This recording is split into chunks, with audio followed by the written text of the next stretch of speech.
Hello guys, LTX క్లాస్కి స్వాగతం. నేను మీ ప్రొఫెసర్. ఇవాళ మనం ఎన్సీఆర్టీ క్లాస్ 7 జోగ్రఫీలోంచి 6th చాప్టర్ని డిస్కస్ చేసుకోబోతున్నామండి. ఓకే, సో ఇది కొంచెం ఇంపార్టెంట్ టాపిక్ నాన్న, గుర్తుపెట్టుకోండి ముందే. ఎందుకంటే ఇందులో మీకు హ్యూమన్ జోగ్రఫీకి సంబంధించి చాలా విషయాలు చెప్తున్నాడు.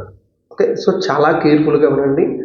క్లియర్గా అవసరమైతే ప్రతి ఇన్ఫర్మేషన్ కూడా నోట్ చేసుకోండి. ఎందుకంటే ఫ్యాక్చువల్ డేటాలు ఇవన్నీ ఉంటాయి కాబట్టి నోట్ చేసుకోవడానికి ట్రై చేయండి. ఓకే, సో లెసన్ పేరు ఏంటంటే మనకి హ్యూమన్ ఎన్విరాన్మెంట్ ఇంటరాక్షన్స్. అంటే మనిషికి మరియు ఎన్విరాన్మెంట్కి మధ్య ఉండే ఇంటరాక్షన్స్ అండి. Okay, that is the human environment interactions. Okay, అది కూడా మొత్తం ప్రపంచం అంతా చెప్పట్లేదండి మనకి. Okay, they have selected a particular regions of the world. Okay, అవి ఏంటి అంటే ఒకటి in the tropical and the subtropical రీజియన్లోను అండ్ ట్రాపికల్ రీజియన్లోను మనకి లైఫ్ అనేది ఎలా ఉంటుంది అని చెప్పడానికి ఒక 2 లొకేషన్స్ని సెలెక్ట్ చేసుకొని ఆ 2 లొకేషన్స్ బేస్ చేసుకొని ఇందులో ఎక్స్ప్లెయిన్ చేస్తున్నారు. ఆ 2 లొకేషన్స్ ఏంటి అంటే ఒకటి they have selected the Amazon river basin select చేసుకున్నారండి. ఓకే, బ్రెజిల్లో ఉన్న అమెజాన్ రివర్ బేసిన్, అదే బ్రెజిల్, వెనిజులా, ఇలా ఈ దేశాల్లో సౌత్ అమెరికాలో ఉన్న అమెజాన్ బేసిన్. ఓకే, రెండోది very very important in terms of Indian geography. ఎందుకంటే life in the Ganga Brahmaputra basin. Ganga మరియు బ్రహ్మపుత్ర రివర్స్ ఏవైతే ఉన్నాయో ఆ రివర్ బేసిన్స్లో ఉండే లైఫ్ ఎలా ఉండబోతుంది, ఓకే, ఎలా ఉంటుంది అని చెప్పి చెప్తున్నా. అంటే ఇవి చెప్పేటప్పుడే మనకి చాలా రకాల విషయాలు చెప్తుంది. లైక్ ఏంటంటే ఆ ప్రాంతాల్లో క్లైమేట్ ఎలా ఉంటుందని, ఓకే, లేకపోతే ఆ ప్రాంతాల్లో ఫారెస్ట్ యొక్క వెరైటీ ఎలా ఉంటుంది, ఫారెస్ట్ ఎలాంటివి ఉంటాయి, నేచురల్ వెజిటేషన్ అనేది ఎలా పెరుగుతుంది, ఓకే, అలాగే ఆ ప్రాంతాల్లో వైల్డ్ లైఫ్ ఎలా ఉంటుంది, ఓకే, అక్కడ క్రాప్స్ ఏమేమి పండిస్తారు, ఓకే, అలాగే క్రాప్స్తో పాటు మనకి అక్కడ ఉన్న ఏమైనా సిటీస్ ఏమైనా ఉన్నాయా పర్టికులర్గా. ఇవన్నీ ఎక్కువ గంగా బ్రహ్మపుత్రకి అయితే ఇవన్నీ ఎక్కువగా సెలెక్ట్ చేసుకొని చెప్పడం అయితే జరుగుతుందని. అక్కడ క్రాప్స్ ఏమున్నాయి, అక్కడ సిటీస్ ఏమున్నాయి, ఓకే, ఇలాంటి విషయాలన్నీ కూడా చెప్తుందన్నమాట. సో కొంచెం కేర్ఫుల్గా వినండి. అబ్జర్వ్ చేసుకున్న ప్రతి విషయాన్ని కూడా రాసుకోవడానికి నోట్స్లో ట్రై చేసుకున్నాను. ఓకే, సో క్లాస్లోకి వెళ్ళే ముందు ఒక చిన్న అనౌన్స్మెంట్ ఏంటి అంటే మనకి ఉగాది పండుగ వస్తుంది కదండి. ఓకే, తెలుగువారి నూతన సంవత్సరం. ఆ ఉగాది పండుగ కోసం ఎల్టీఎక్స్ క్లాసెస్ మనకు ఒక కొత్త ఆఫర్తో వచ్చిందండి. ఓకే, ఈ ఆఫర్లు ఏంటి అంటే మనకి ఓకే ఒకటి యూపీఎస్సీ ప్రిలిమ్స్ ప్యాక్ ఒకటి తీసుకొచ్చిందండి. ఈ యూపీఎస్సీ ప్రిలిమ్స్ ప్యాక్లో మనకి 10 కోర్సెస్ అనేవి 25,000 రూపాయలకి లభిస్తున్నాయండి. అందులో 4 major subjects of the UPSC, అదే హిస్టరీ, జోగ్రఫీ, ఎకానమీ, పాలిటీ, వీటితో పాటు సైన్స్ అండ్ టెక్నాలజీ, ఎన్విరాన్మెంట్ కూడా ఇంక్లూడ్ అయ్యి ఉంటాయి. అలాగే ప్రిలిమ్స్కి అన్నింటికంటే ఇంపార్టెంట్ సబ్జెక్ట్, సెకండ్ పేపర్ ఖచ్చితంగా క్వాలిఫై అవ్వాలంటే అవసరమైన సబ్జెక్టు సీసాట్, అలాగే current affairs, prelims test series, వీటితో పాటు ఎన్సీఆర్టీ ఫౌండేషన్ కోర్స్ కూడా మీకు ఇందులో లభిస్తుంది. ఇవన్నీ కూడా కేవలం 25,000 రూపాయలకి లభిస్తున్నాయండి. అండ్ ఈ కోర్సెస్ అన్నీ కూడా మీరు తీసుకున్న తర్వాత you will get life time validity అండి. ఓకే, అలాగే సెకండ్ ఆఫర్ ఏంటంటే మనకి బిగ్ 5 కాంబో అని చెప్పి ఒక కొత్త కాంబోని కూడా తీసుకొచ్చింది. బిగ్ 5 కాంబోలో ఏంటి అంటే మనకి యూపీఎస్సీకి అవసరమైన అన్ని కోర్సులని కూడా ఇందులో కూడా ఒక యూపీఎస్సీకి అవసరమైన ఒక రకమైన కోర్సెస్ని కూడా ఇక్కడ మీకు చాలా తక్కువ రేటుకి జస్ట్ 15,000 రూపాయలకే మీకు అందించడం అయితే జరుగుతుందండి. ఇందులో మీకు ఎన్సీఆర్టీ ఫౌండేషన్ కోర్స్ వస్తుంది. క్లాస్ 6 నుంచి క్లాస్ 12 వరకు ఉన్న అన్ని సబ్జెక్టుల్లో యూపీఎస్సీకి అవసరమైన అన్ని సబ్జెక్టులని డీల్ చేస్తూ ఎన్సీఆర్టీ ఫౌండేషన్ కోర్స్ వచ్చింది. అలాగే ప్రిలిమ్స్లో పేపర్ 2ని క్రాక్ చేయడానికి సీసాట్ కోర్స్ వస్తుంది. అలాగే prelims test series, mains answer writing, వీటితో పాటు కరెంట్ అఫైర్స్ కూడా మనకి కాంప్లిమెంటరీగా అయితే రావడం జరుగుతుందండి. ఓకే, దీనికోసం మీరు 15,000 రూపాయలు చెల్లించాలండి. నిజంగా చాలా అద్భుతమైన ఆఫర్స్ అండి ఇవి. ఓకే, ఒకవేళ మీకు ఈ ఆఫర్ కావాలి అనుకుంటే కింద కనిపిస్తున్న నెంబర్ 7893899553 అనే నెంబర్ని కాంటాక్ట్ చేయండి అన్న, లేదా ltxclasses.com అనే వెబ్సైట్ని విజిట్ చేయండి. మీకు కావాల్సిన ఇన్ఫర్మేషన్ అంతా కూడా లభిస్తుంది. అలాగే ఈ కోర్సెస్ అన్నీ కూడా మీకు లైఫ్ టైం వ్యాలిడిటీతోనే వస్తుందండి. Okay, there is no time period అండి.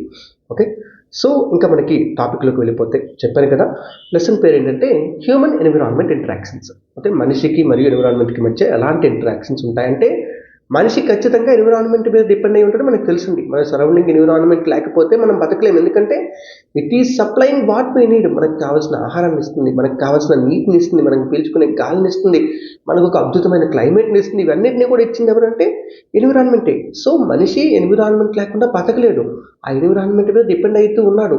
సో అలా డిపెండ్ అవుతున్నప్పుడు మనిషి ఎన్విరాన్మెంట్తో ఇంటరాక్ట్ అవుతాడు, ఎన్విరాన్మెంట్ని మాడిఫై చేస్తారని మనం ఆల్రెడీ ప్రీవియస్ లెసన్స్లో చదువుకున్నామండి.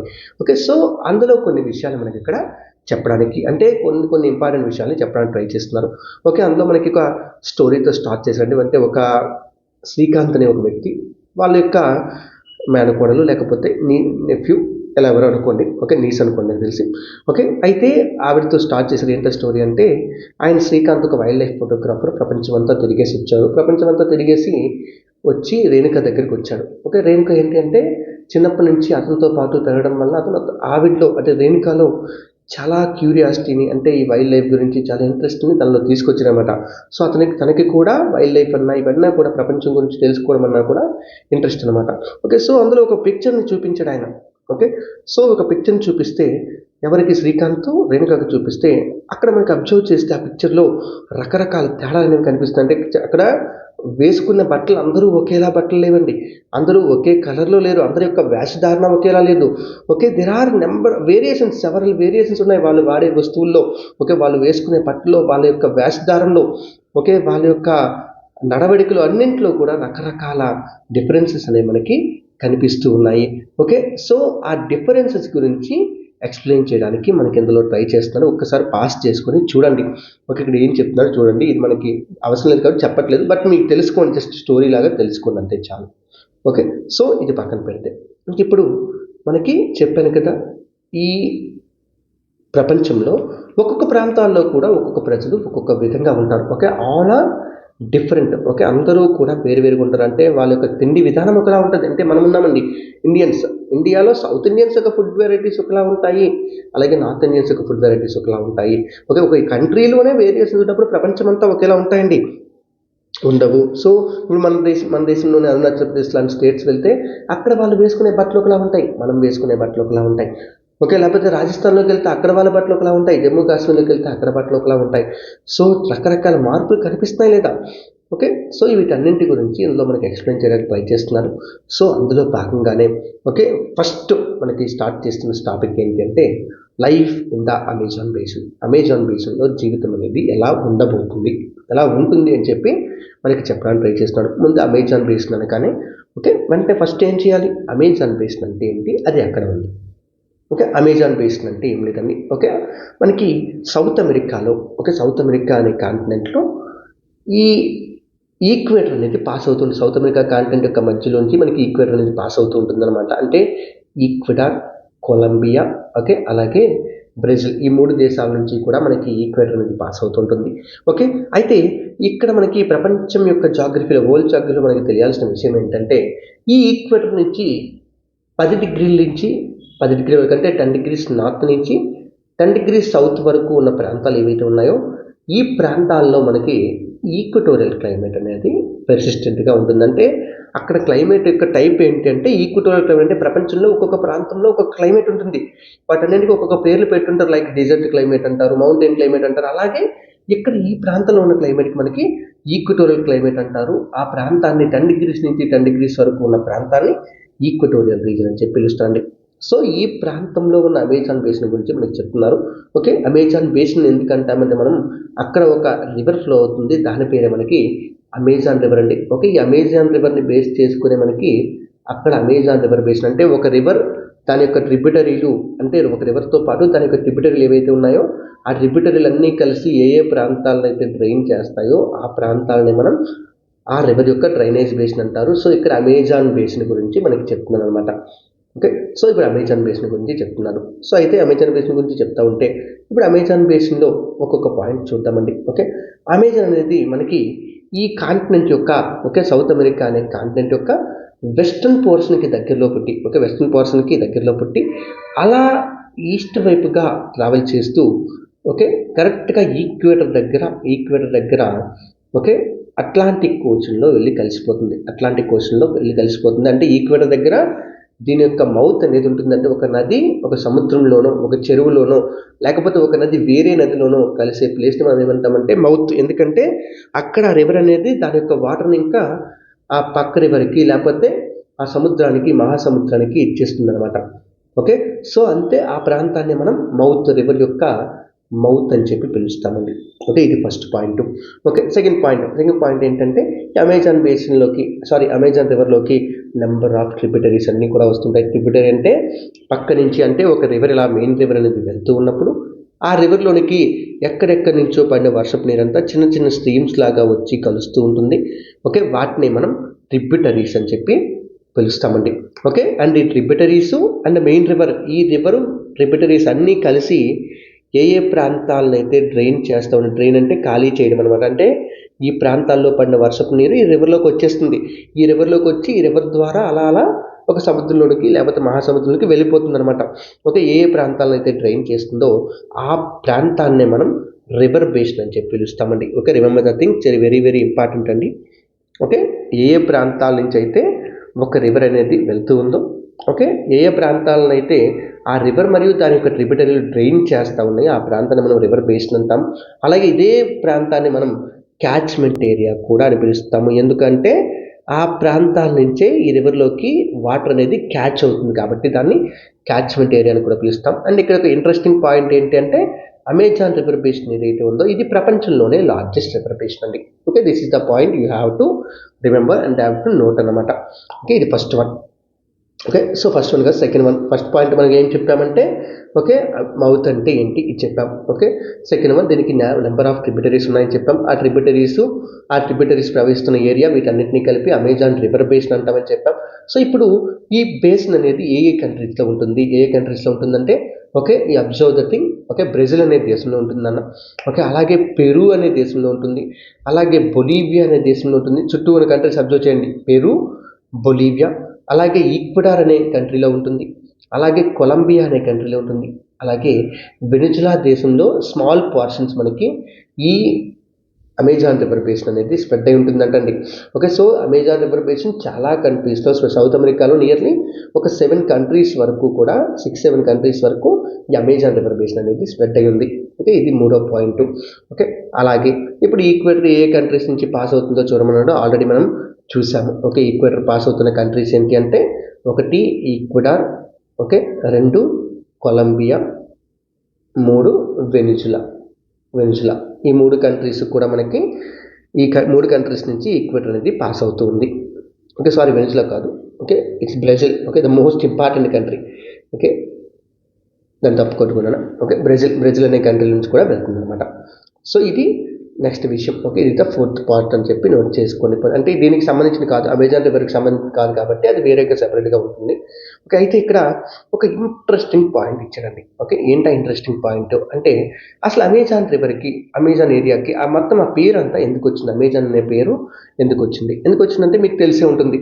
ఓకే, ఇప్పుడు సౌత్ అమెరికాలో చాలా ప్రాంతం మనకి స్పానిష్ కంట్రోల్లో ఉండేదండి. ఓకే, ఇప్పటికీ కూడా వాళ్ళ యొక్క అఫీషియల్ లాంగ్వేజ్ ఏంటి అంటే స్పానిషే. చాలా వరకు లాటిన్ అమెరికన్ కంట్రీస్ యొక్క అఫీషియల్ లాంగ్వేజ్ స్పానిషే ఉంటుందండి.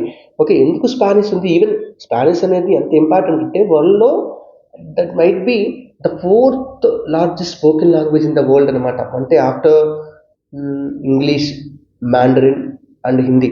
ఓకే, వీటి తర్వాత ఇది తెలిసినంత వరకు it is the 4th largest speaking language in the world అనుకుంటాండి. ఎందుకంటే మొత్తం సౌత్ అమెరికా అంతా కూడా చాలా వరకు స్పెయిన్ యొక్క కంట్రోల్లో ఉండేది. ఓకే, మనకంటే ఇప్పుడు ఇండిపెండెన్స్ అన్ని రావడానికి ముందంటే 20th century దానికి ముందు అయితే.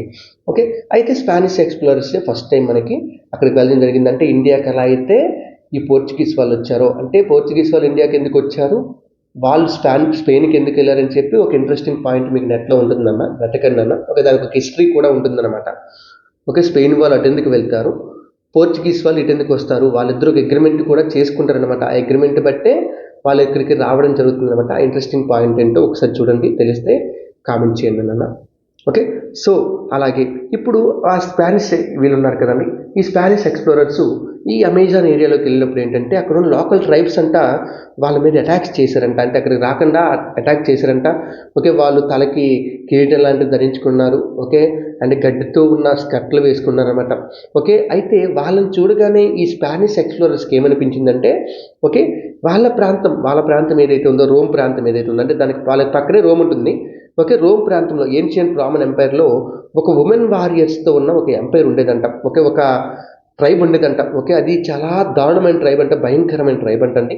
ఓకే, వాళ్ళు కూడా సేమ్ ఇలాగే ఉన్నారు, ఇలాగే ఉండేవారు. ఓకే, అండ్ వాళ్ళ పేరు ఏంటంటే అమెజాన్స్ అనే ఒక ట్రైబ్ అండి. ఇది రోమన్కి సంబంధించిన ఒక ట్రైబ్ అండి. సో వాళ్ళకి వీళ్ళని చూడగానే అలా అనిపించి వెంటనే వాళ్ళకి అమెజానియా అని పేరు, అంటే అలా పెట్టడం పేరు జరిగిందండి.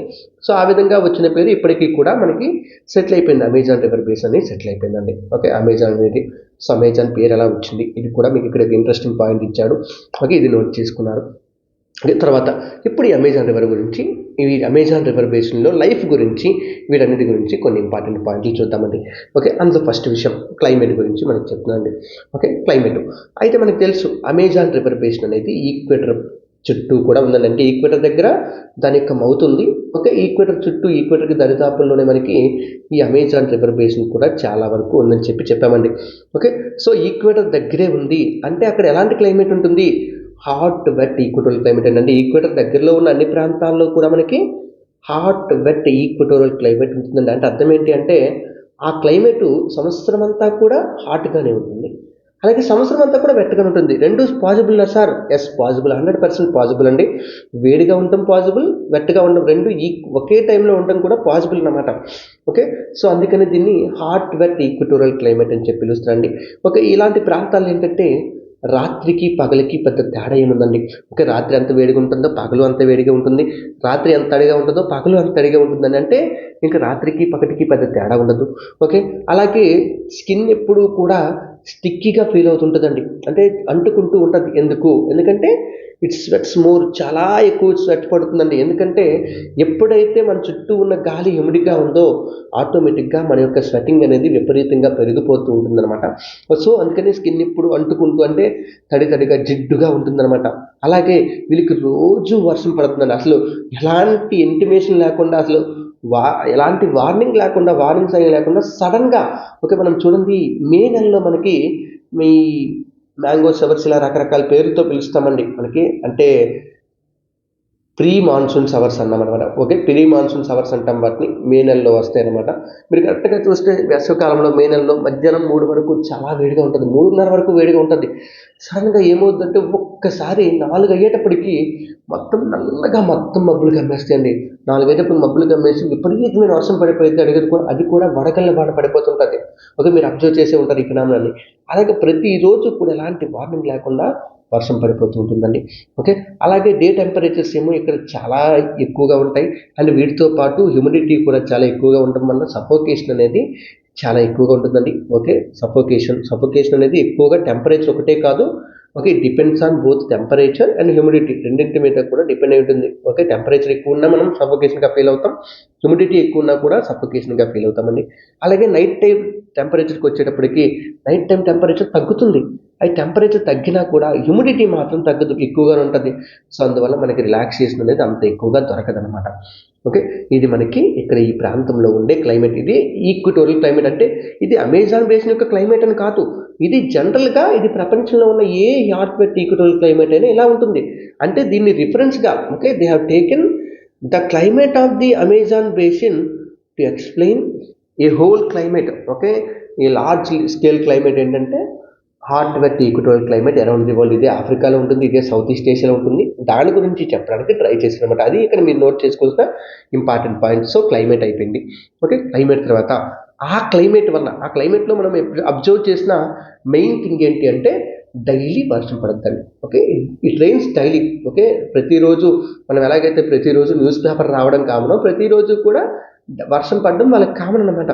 సో అంత ఎక్కువ వర్షం ప్రతిరోజు వర్షం పడుతుందంటే మీరు ఆలోచించండి, మనకి ఒక సంవత్సరంలో కరెక్ట్గా చెప్పాలంటే జూన్, జూలై, ఆగస్ట్, సెప్టెంబర్, నవంబర్లో ఒక కొన్ని రోజులు, డిసెంబర్లో కొన్ని రోజులు, ఒక డిసెంబర్ ఉండదండి, అక్టోబర్, నవంబర్లో కొన్ని రోజులు, ఓకే, మేలో కొన్ని రోజులు ఇలా వర్షం పడవచ్చు. మొత్తం మీద చూసుకుంటే మొత్తం ఇండియాకి నియర్లీ ఒక 120 సెంటీమీటర్స్ వరకు రెయిన్ఫాల్ వస్తుంది. అన్ని తక్కువ రోజులు పడితే. అలాంటి డైలీ వర్షం పడుతుందంటే ఎంత ఎక్కువ రెయిన్ఫాల్ వచ్చిందండి, మీరు ఆలోచించండి ఒకసారి. సో నిజమేనండి, ఇక్కడ నియర్లీ ప్రపంచం అంటే మొత్తం సంవత్సరం అంతా చూసుకుంటే 300 సెంటీమీటర్ల కంటే ఎక్కువ రెయిన్ఫాల్ వస్తుందన్నమాట. సో అంత ఎక్కువ రెయిన్ఫాల్ వస్తే ఖచ్చితంగా ఆ ప్రాంతంలో మనకి ఎవర్ గ్రీన్ ఫారెస్ట్లు అనేవి ఏర్పడతాయండి. ఓకే, ఇక్కడ కూడా అవే ఏర్పడ్డాయి, అవే ఎవర్ గ్రీన్ రెయిన్ ఫారెస్ట్ అనమాట. ఇక్కడ మనకి సిచ్యువేషన్లో రెయిన్ ఫారెస్ట్ అని మెన్షన్ చేశారు. రెయిన్ ఫారెస్ట్ అన్న ఎవర్ గ్రీన్ ఫారెస్ట్ అన్న చాలా వరకు ఒకటే. అంటే కోనిఫెరస్ ఎవర్ గ్రీన్ ఫారెస్ట్ ఉంటాయి, అవి వేరు. బట్ అవి కాకుండా ఈక్వటోరియల్ రీజన్లో మీకు రెయిన్ ఫారెస్ట్ వచ్చిందంటే అది ఖచ్చితంగా ఎవర్ గ్రీన్ ఫారెస్ట్ అండి. సో అంత ఎక్కువ రెయిన్ఫాల్ ఉన్న ఏ ప్రాంతాల్లో అయినా ఖచ్చితంగా మనకి ఎవర్ గ్రీన్ రెయిన్ ఫారెస్టే పెరుగుతుంది. So that is common with the Amazon rain forest also. అంటే ఈ ప్రాంతంలో ఎక్కువ రెయిన్ఫాల్ వస్తుంది కాబట్టి ఆటోమేటిక్గా ఫారెస్ట్ కవర్ కూడా చాలా థిక్గా పెరుగుతూ ఉంటుంది. ఓకే, సో ఎంత థిక్గా పెరుగుతుందంటే మనం ఒకసారి ఆ ఫారెస్ట్ లోపలికి వెళ్ళి పైకి చూసామనుకోండి, పైన రూఫ్ అంతా కూడా మొత్తం చెట్లతో కమ్మేసి ఉంటుంది. అంటే మీకు పైన ఆకాశం కనిపించదు అనమాట. మీరు చిన్నప్పుడు స్టోరీస్లో చదువుతూ ఉంటారు కదా, కాకులు దూరని కారడవి, చీమల దూరని చిట్టడం అని చెప్పి. అలా కంప్లీట్గా పైన రూఫ్ అంతా కూడా కంప్లీట్గా ఆకాశాన్ని కమ్మేస్తుంది అనమాట. అందువల్ల ఈ ఫారెస్ట్లో కింద ఒక వ్యక్తి ఎవరైనా నిల్చుకుంటే వాళ్ళకి కనీసం లైట్ కూడా రావడం జరుగుతుంది. సో అంత దారుణంగా, అంత చీకటిగా ఉంటాయండి ఈ ఫారెస్ట్ అన్నీ కూడా. సో దీన్నే మనం ఒక డెన్స్ కెనాపీ అని చెప్పి పిలుస్తాము. ఇంత డెన్స్ కెనాపీ ఉండడం వల్ల కిందకి సన్లైట్ రాదు. కిందకి సన్లైట్ రాగలేదు అంటే అర్థం ఏంటంటే కింద ఎలాంటి మొక్కలు కూడా పెరగలేవు. కేవలం కొన్ని మొక్కలు, అంటే డార్క్లో కూడా పెరగగలిగే మొక్కలు ఏవైతే ఉంటాయో, అంటే సన్లైట్ లేకుండా షేడ్ టాలరెంట్ ప్లాంట్స్ ఏవైతే ఉంటాయో అవి మాత్రమే ఇక్కడ పెరగగలవండి. ఓకే, దాంతోపాటు పర్టికులర్గా పారాసైటిక్ ప్లాంట్స్, అంటే మొక్కల మీద, అంటే ఒక పెద్ద చెట్టు మీద దాని మీద పాకురుకుంటూ వెళ్తూ ఉంటాయి చూసారా, అలాంటి మొక్కలు ఏవైతే ఉంటాయో ఆర్కిడ్స్ కానీ బ్రొమీలియాడ్స్ కానీ అలాంటి మొక్కలు మాత్రమే ఈ ఫారెస్ట్లో పెరుగుతూ ఉంటాయండి. అలాగే ఫానా విషయానికి వచ్చేటప్పటికి, అంటే యానిమల్స్ విషయానికి వచ్చేటప్పటికి ఈ ఫారెస్ట్లో మనకి చాలా రిచ్ బయోడైవర్సిటీ ఉంటుందండి. ఓకే, కొన్ని బర్డ్స్ పేర్లు కూడా మీరు ఇక్కడ క్లియర్గా మెన్షన్ చేసే చూడండి ఒకసారి. ఓకే, కొన్ని బర్డ్స్ లైక్ టౌకన్స్ అనే birds, humming bird world famous bird ఇది మీకు తెలిసే ఉంటుంది. అలాగే మకావ్, ఈ మధ్య చాలామంది పెంచుకుంటున్నారు మకావ్ అనే బర్డ్ని. ఓకే, మాట్లాడుతూ ఉంటుంది, ఇది మీరు వీడియోలో కూడా చూసుంటారు. ఓకే, అంటే ఈ 3 పేర్లు నోట్ చేసుకున్నాను, టౌకన్స్, హమ్మింగ్ బర్డ్ అండ్ మకావ్ అని చెప్పి ఒక కలర్ఫుల్ బర్డ్స్ మనకి పెరుగుతూ ఉంటాయండి. ఓకే, వీటితో పాటు రకరకాల జంతువులు కూడా ఈ ప్రాంతంలో పెరుగుతుంటాయండి. లైక్ ఆ జంతువుల్లో ప్రధానమైన జంతువులు ఏంటంటే the animals related to the reptile family. Reptiles అంటే భూమి మీద నీటిలో ఇలాంటివి పెరుగుతూ ఉంటాయి చూడండి. యాంబియోరిస్ కాదండి మనకి. ఓకే, అంటే భూమి మీద నీటిలో పెరిగే యానిమల్స్ కాకుండా, ఓకే, ఈ రెప్టైల్ జాతికి చెందిన, అంటే పాకే జంతువులు ఏవైతే ఉంటాయో అలాంటివి ఎక్కువగా పెరుగుతుంటాయి. లైక్ క్రోకోడైల్స్, పర్టికులర్గా స్నేక్స్, పైథాన్స్.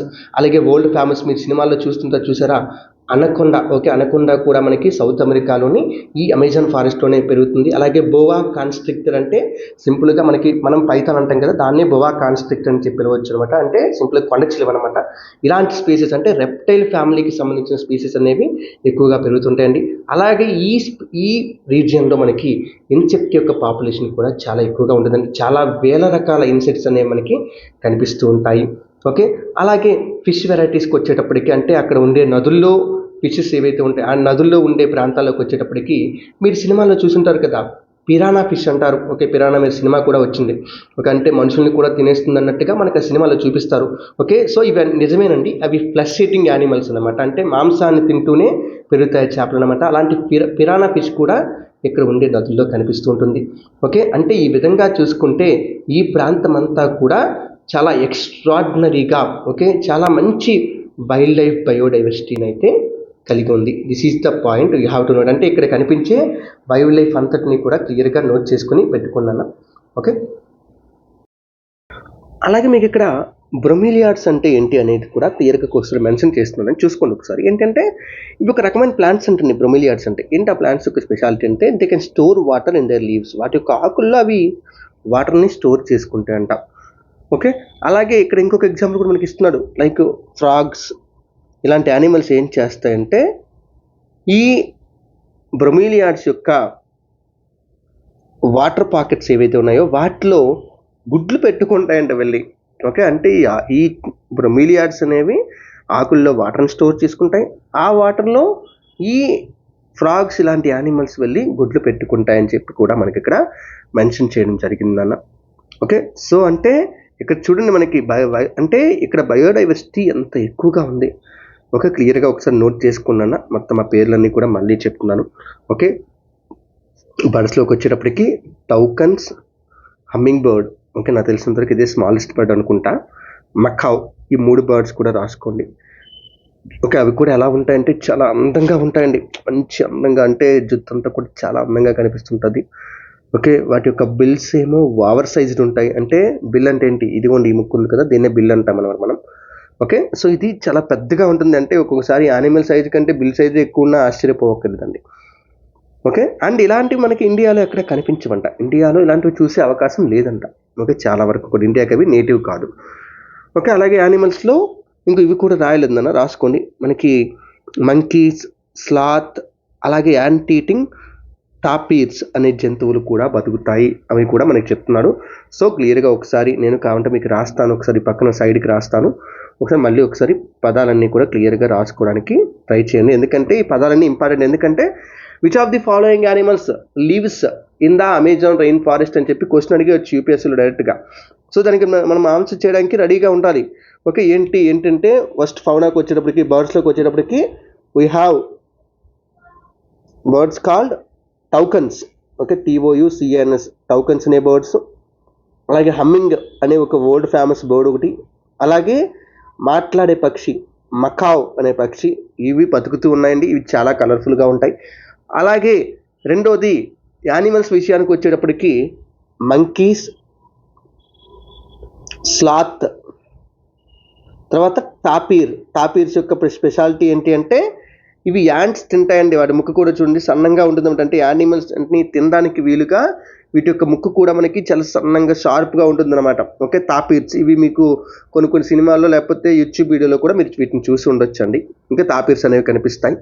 ఓకే. అలాగే ఇక్కడ మంకీస్ ఎందుకంటే స్పెషల్గా కింద గడ్డి ఏమీ కూడా మొలవదు కాబట్టి చెట్ల మీద నివసించే జంతువులే ఎక్కువ ఫేమస్ అనమాట. ఇలా చెట్ల మీద నివసించే యానిమల్స్ని మనం ఏమంటామంటే అర్బోరియల్ యానిమల్స్ అని చెప్పి పిలుస్తుంటాం. ఓకే. ల్యాండ్ మీద నివసించే వాటిని టెరెస్ట్రియల్ యానిమల్స్ అంటాం.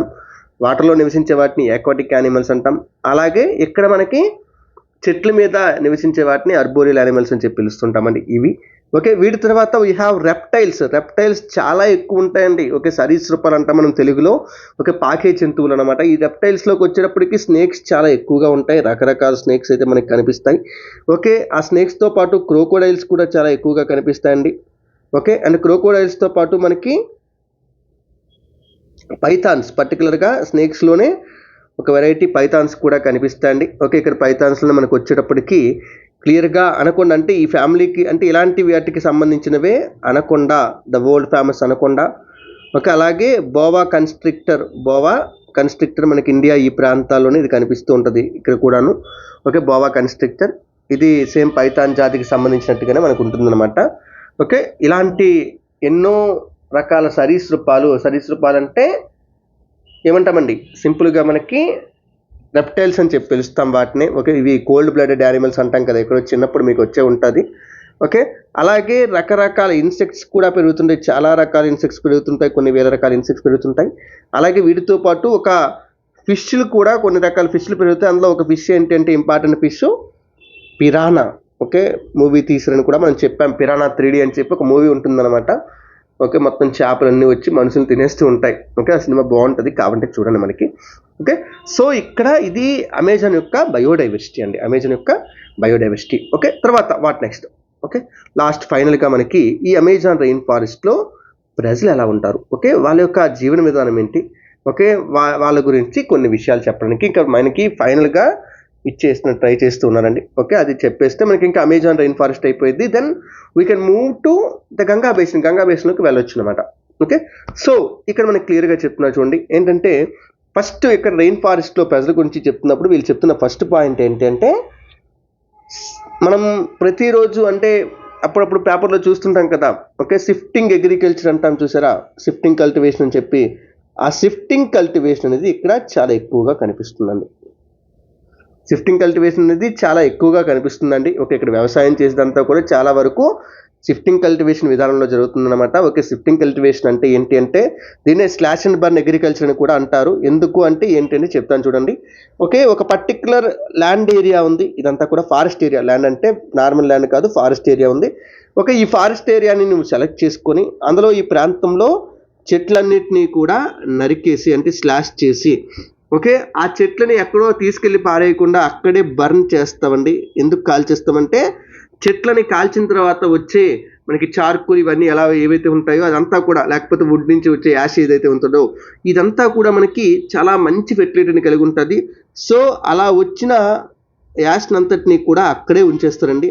సో అలా అక్కడ ఉంచేసి ఇప్పుడు ఆ ప్రాంతంలో మొక్కల్ని పెంచడం స్టార్ట్ చేస్తారు. ఇలా మొక్కల్ని పెంచడం ఎప్పుడైతే స్టార్ట్ చేశారో అక్కడ వ్యవసాయం చేస్తూ ఉంటారు. వ్యవసాయం చేస్తూ ఉంటే కొన్నాళ్ళకి ఆ ప్రాంతంలో ఈ భూమి అంతా కూడా దాని యొక్క సారవంతం అంటే దాని యొక్క ఫెర్టిలిటీని కోల్పోతుందన్నమాట. ఎప్పుడైతే ఫెర్టిలిటీ కోల్పోతుందో ఇంకా ఆ ప్రాంతం అనేది వ్యవసాయానికి పనికిరాదు. సో వాళ్ళు ఏం చేస్తారంటే they shift to the next plot of land, రెండో ప్లాట్ ఆఫ్ ల్యాండ్కి వెళ్తారు. ఈ ల్యాండ్ని ఇప్పుడు సెకండ్ ఫేజ్లో ఈ ల్యాండ్ని సెలెక్ట్ చేసుకొని, అంటే కొంత భాగాన్ని సెలెక్ట్ చేసుకొని ఆ ల్యాండ్లో సేమ్ మళ్ళీ చెట్లు కొట్టేసి ఆ చెట్లను మళ్ళీ అక్కడే కాల్చేసి అక్కడే వ్యవసాయం చేసి కొన్ని సంవత్సరాలు అయిన తర్వాత అక్కడి నుంచి మళ్ళీ వేరే ప్రాంతానికి షిఫ్ట్ అవుతూ ఉంటారు. దీన్నే షిఫ్టింగ్ కల్టివేషన్ అని చెప్పి పిలుస్తామండి. ఓకే, అండ్ షిఫ్టింగ్ కల్టివేషన్నే స్లాష్ అండ్ బర్న్ అగ్రికల్చర్ అని కూడా పిలుస్తారు. అంటే నేను ఏమైతే చెప్పానో అదే మనకి ఇక్కడ ఈ కింద కూడా ఇవ్వడం జరిగిందండి. కాబట్టి ఒకసారి పాజ్ చేసుకొని చూడండి అన్న. ఓకే, సో ఇది shifting cultivation or slash and burn agriculture అండి. ఓకే, ఇది ఫస్ట్ వన్. ఓకే, వీళ్ళు వ్యవసాయం అంటే వీళ్ళు బతికడానికి ఫుడ్ ఎక్కడి నుంచి వస్తుందంటే by the way of slash and burn agriculture. ఇది ఫస్ట్ వన్ అయిపోయింది. ఓకే, అలాగే సెకండ్ వన్, వాళ్ళు బతకడానికి ఒక అగ్రికల్చర్ ఒకటే చేస్తారా? కాదు. ఓకే, వీళ్ళు వీటితో పాటు హంటింగ్ కూడా చేస్తారంటే పంటల యొక్క బాధ్యత ఏదైతే ఉందో they will be taken care bye women. మహిళలు, లేడీస్ ఎవరైతే ఉంటారో వాళ్ళు ఈ పంటల్ని చూసుకుంటూ ఉంటే మెన్ ఉంటారు కదా, మెన్ రివర్స్లోకి వెళ్ళి దే హంట్ అన్నమాట. వాళ్ళు వేటాడము లేకపోతే చేపలు పట్టడం ఇవి చేసి అక్కడ కూడా ఫుడ్ని సెలెక్ట్ చేస్తూ ఉంటారండి. ఓకే, అలాగే వీళ్ళు ఏ పంటలు పండిస్తారో కూడా మనకి ఇక్కడ ఇచ్చారండి. ఏంటంటే tapioca, pineapple and sweet potato, ఈ మూడింటిని కూడా వీళ్ళు మనకి పండిస్తారని చెప్తుంది. అంటే ఓకే, పైనాపిల్ ఫ్రూట్ గురించి మనకు తెలుసు. ఓకే, చాలా ఫేమస్ ఫ్రూట్, అందరూ ఎప్పుడు కూడా తాగుతూ ఉంటాం. ఓకే, సో అది ఓకే. తర్వాత స్వీట్ పొటాటో, ఓకే, మనకి మన ప్రాంతంలో కూడా దొరికేదే. ఓకే, మనము పండిస్తున్నాము, తింటున్నాము. అలాగే టపియోకా అంటే మనం కర్ర పెండ్లము ఇలా పిలుస్తామంటే కసావా అనే ఒక స్పీసీస్ అనమాట ఇది. ఓకే, ఇది కర్ర పెండ్లం అనే జాతి, అంటే మనం ఆ పేరుతోనే పిలుస్తాము. అండ్ వీటి నుంచే మనకి ఈ ప్రతిరోజు మీరు స్వీట్గా పాయసం చేసుకోవడానికి ఒక్కొక్కసారి సగ్గుబియ్యం తింటారు కదా. ఓకే, సగ్గుబియ్యం తయారు చేసేది టపియోకా యొక్క స్టార్ట్ నుంచి తయారు చేస్తారన్నమాట. ఇవన్నీ కూడా వాళ్ళు పండించే పంటలు ఈ మూడు కూడా నోట్ చేసుకున్నాను. ఓకే, వాళ్ళు వ్యవసాయం చేసే పంటలు ఏంటంటే tapioca, pineapple, sweet potato. Okay, అలాగే ఇంకొక విషయం మనకు తెలుసు ఏంటి అంటే హంటింగ్కి వెళ్తే ఎప్పుడు వస్తామో తెలియదు, ఒకవేళ వచ్చినా కూడా ఆహారం దొరికిద్దో లేదో చెప్పలేము. సో అందుకని చెప్పి వీళ్ళు ఎక్కువగా ఆడవాళ్ళు పండించిన వెజిటేబుల్స్ మీద డిపెండ్ అవుతుంటారు. అంటే ఆడవాళ్ళు పండించిన వెజిటేబుల్స్ ఏవైతే ఉంటాయో వాటిని ఇంకా ఆహారంగా తీసుకుంటూ బతుకుతూ ఉంటారు. ఓకే, అలాగే ఇక చెప్పాను వీళ్ళు స్లాష్ అండ్ బర్న్ అగ్రికల్చర్ వాడతారు. అది కూడా మనకి తెలిసిన పాయింట్, మనం ఆల్రెడీ చూసిన పాయింటే. ఓకే, అలాగే ఇక్కడ మెయిన్ పాయింట్ ఏంటి, అన్నింటికంటే మెయిన్ పాయింట్ మీరు నోట్ చేసుకోవాల్సిన మూడో పాయింట్ ఏంటి అంటే వీళ్ళ యొక్క స్టేపుల్ ఫుడ్ ఏంటి. ఓకే, స్టేపుల్ ఫుడ్ అంటే అర్థం ఏంటంటే నాన్న, ఒక ప్రాంతంలో ఉండే ప్రజలు పర్టికులర్గా ఏ ఫుడ్ని మెయిన్గా తింటారు అంటే వాళ్ళు తినే ఫుడ్ ఐటమ్స్లో ఏదైతే మెయిన్గా ఉంటుందో దాన్ని మనం స్టేపుల్ ఫుడ్ అని చెప్పి పిలుస్తాం. అంటే ఫర్ ఎగ్జాంపుల్ మనం ఉన్నామండి, మనం ఒక బిర్యానీ తినొచ్చు, లేకపోతే చికెన్ కర్రీ తినొచ్చు, మటన్ కర్రీ తినొచ్చు, ఫిష్ కర్రీ తినొచ్చు, లేకపోతే ఒక వెజిటేరియన్లో పన్నీర్ కర్రీ తినొచ్చు, లేకపోతే స్వీట్ కార్న్ కర్రీ తినొచ్చు. ఏ కర్రీ తిన్నా కూడా దాన్ని ఒక ఎడిటివ్ డిష్గా వాడతాం. దేనికి వాడతాం? రైస్కి. అంటే రైస్కి అదంతా ఎడిషన్ అంతే. రైస్ అనే దాన్ని మెయిన్గా తీసుకొని రైస్కి ఎడిషన్గా దీన్ని వాడుతూ ఉంటాం అంతే. ఓకే, సో ఎక్కువ క్వాంటిటీలో మనం వాడే ఫుడ్ ఏంటంటే రైస్. సో మన యొక్క డామినెంట్ ఫుడ్ ఏంటి, స్టేపుల్ ఫుడ్ ఏంటంటే రైస్ అన్నమాట. సో అక్కడ డామినెంట్ ఫుడ్ ఏంటి అంటే మ్యానియాక్ అంటండి. మ్యానియాక్ వాళ్ళ యొక్క డామినెంట్ ఫుడ్ ఏంటంటే, స్టేపుల్ ఫుడ్ ఏంటంటే మ్యానియాక్. అది ఎక్కడో వేరే దగ్గర నుంచి వచ్చింది కాదండి. తొలి మనం చెప్పుకున్నాం కదా, ఓకే, కసావా ప్లాంట్ అని చెప్పి ఆ కర్ర పెండ్లాన్ని మనకి వీళ్ళు మ్యానియాక్ అని చెప్పి పిలుచుకుంటారు. అదే వాళ్ళ యొక్క స్టేపుల్ ఫుడ్. అంటే ఇంకేది కూడా వీళ్ళ యొక్క స్టేపుల్ ఫుడ్ అనేది లేదండి. వీటితో పాటు వాళ్ళు తినే ఇంకొక విషయాలు ఏంటి అంటే, వీళ్ళు తినే ఇంకొక అంశాలు ఏంటి అంటే like they also eat, okay, queen యాంట్స్ని తింటారంట. ఓకే, యాంట్లలో కొన్ని క్వీన్ యాంట్స్ ఉంటాయి కదా, వాటిని తింటారు. అలాగే ఎగ్ సాక్స్ని తింటారంట. ఓకే, వీటితో పాటు ఇంకా మనకి క్యాష్ క్రాప్స్ని కూడా వీళ్ళు పండిస్తుంటారండి. కాఫీ, మెయిజ్, కోకోవా లాంటి క్యాష్ క్రాప్స్ని కూడా అమెజాన్ రెయిన్ ఫారెస్ట్లో ఉన్న ప్రజలు పండిస్తూ ఉన్నారంట. ఓకే, సో ఇక్కడ వరకు ఓకే. అంటే వీళ్ళ యొక్క ఫుడ్ హ్యాబిట్స్, వీటన్నిటికి సంబంధించి విషయాలు వచ్చాయి. ఫుడ్ ఏం తింటారు అనేది. తర్వాత ఓకే వాళ్ళు ఇల్లు కట్టుకుంటారా, ఇల్లు ఎలా కట్టుకుంటారు, ఇది చూస్తే ఓకే ఇల్లు విషయానికంటే 4th పాయింట్ మనకి చూసుకుంటే ఓకే ఈ ప్రాంతంలో మనకి వుడ్ చాలా ఎక్కువగా ఉందండి. అంటే చాలా అవసరమైనంత వుడ్ అంతా కూడా ఉంది. ఓకే అయితే వుడ్ ఉన్నప్పుడు కొంతమంది ఏమో థ్యాచ్డ్ హౌసెస్లో కచ్చా హౌసెస్లో నివాసం ఉంటుంటూ ఉండండి. థ్యాచ్డ్ హౌసెస్ అంటే మనకి చిన్న పూరుపాకలు వెళ్తాం కదా, అలాంటి వాటిలో నివసిస్తూ ఉంటారండి. ఇవి బీహీవ్ షేప్లో ఉంటాయండి. ఓకే అంటే బీహైవ్ షేప్ అంటే ఏంటంటే ఇలా ఈ పైకి ఇలా గోపురం లాగా ఉంటుందన్నమాట. ఇల్లు యొక్క షేప్ అనేది ఇలా ఉంటుందన్నమాట. అలాంటి షేప్లో ఉన్న ఒక ఇంట్లో వీళ్ళు బతుకుతూ ఉంటారండి. ఓకే ఇది స్టీప్లీ స్లాంటింగ్ రూఫ్ ఉంటుంది చెప్పాం కదా, చూడండి స్లోప్ చాలా ఎక్కువగా ఉంది కదా. సో అలా స్టీప్లీ స్లాంటింగ్ రూఫ్ ఏదైతే ఉందో అలాంటి రూఫ్తో ఉన్న బీహీవ్ స్టేప్లో ఉన్న ఇళ్ళను వీళ్ళు కట్టుకుంటారండి. ఓకే ఓకే అలాగే లార్జ్ అపార్ట్మెంట్స్ ఉంటాయి. వీటి పేరుని మలోకా అని చెప్పి పిలుస్తారు. అవి కూడా మనకి స్టీప్లీ స్లాంటింగ్ రూఫ్నే కలిగి ఉంటాయండి, మలోకా. ఓకే ఒకటి థ్యాచ్డ్ హౌసెస్ ఏమో బీహైవ్ షేప్లో ఉంటాయి. అలాగే పెద్ద వాళ్ళంటే కొంచెం ఎక్కువ మంది కొంచెం డబ్బున్న వాళ్ళు ఎలా నివసించే వాళ్ళు మలోకా అని చెప్పి ఒక అపార్ట్మెంట్లో నివసిస్తూ ఉంటారనమాట. ఓకే ఇది వాళ్ళ యొక్క హౌస్ అండి. వాళ్ళ యొక్క హౌసెస్ ఎలా ఉంటాయి, ఇప్పుడు వాళ్ళ యొక్క జీవితం ఎలా ఉంది అసలు. ఓకే వాళ్ళ యొక్క జీవితం ఎలా ఉందంటే తిండి చూసాము, అలాగే ఇల్లు చూసాం. ఇల్లు తర్వాత వాళ్ళ యొక్క జీవితం ఎలా ఉంది అంటే చాలా వరకు కూడా అమెజాన్ బేసిన్లో ఉన్న ప్రజల యొక్క జీవితం మారిపోతూ ఉందంటండి. ఓకే ఎందుకంటే ఈ పాత రోజు వచ్చేటప్పటికి ఈ ఫారెస్ట్ యొక్క సెంటర్ రీజియన్స్లోకి వెళ్ళాలంటే ఫారెస్ట్ అనేది చాలా పెద్దది.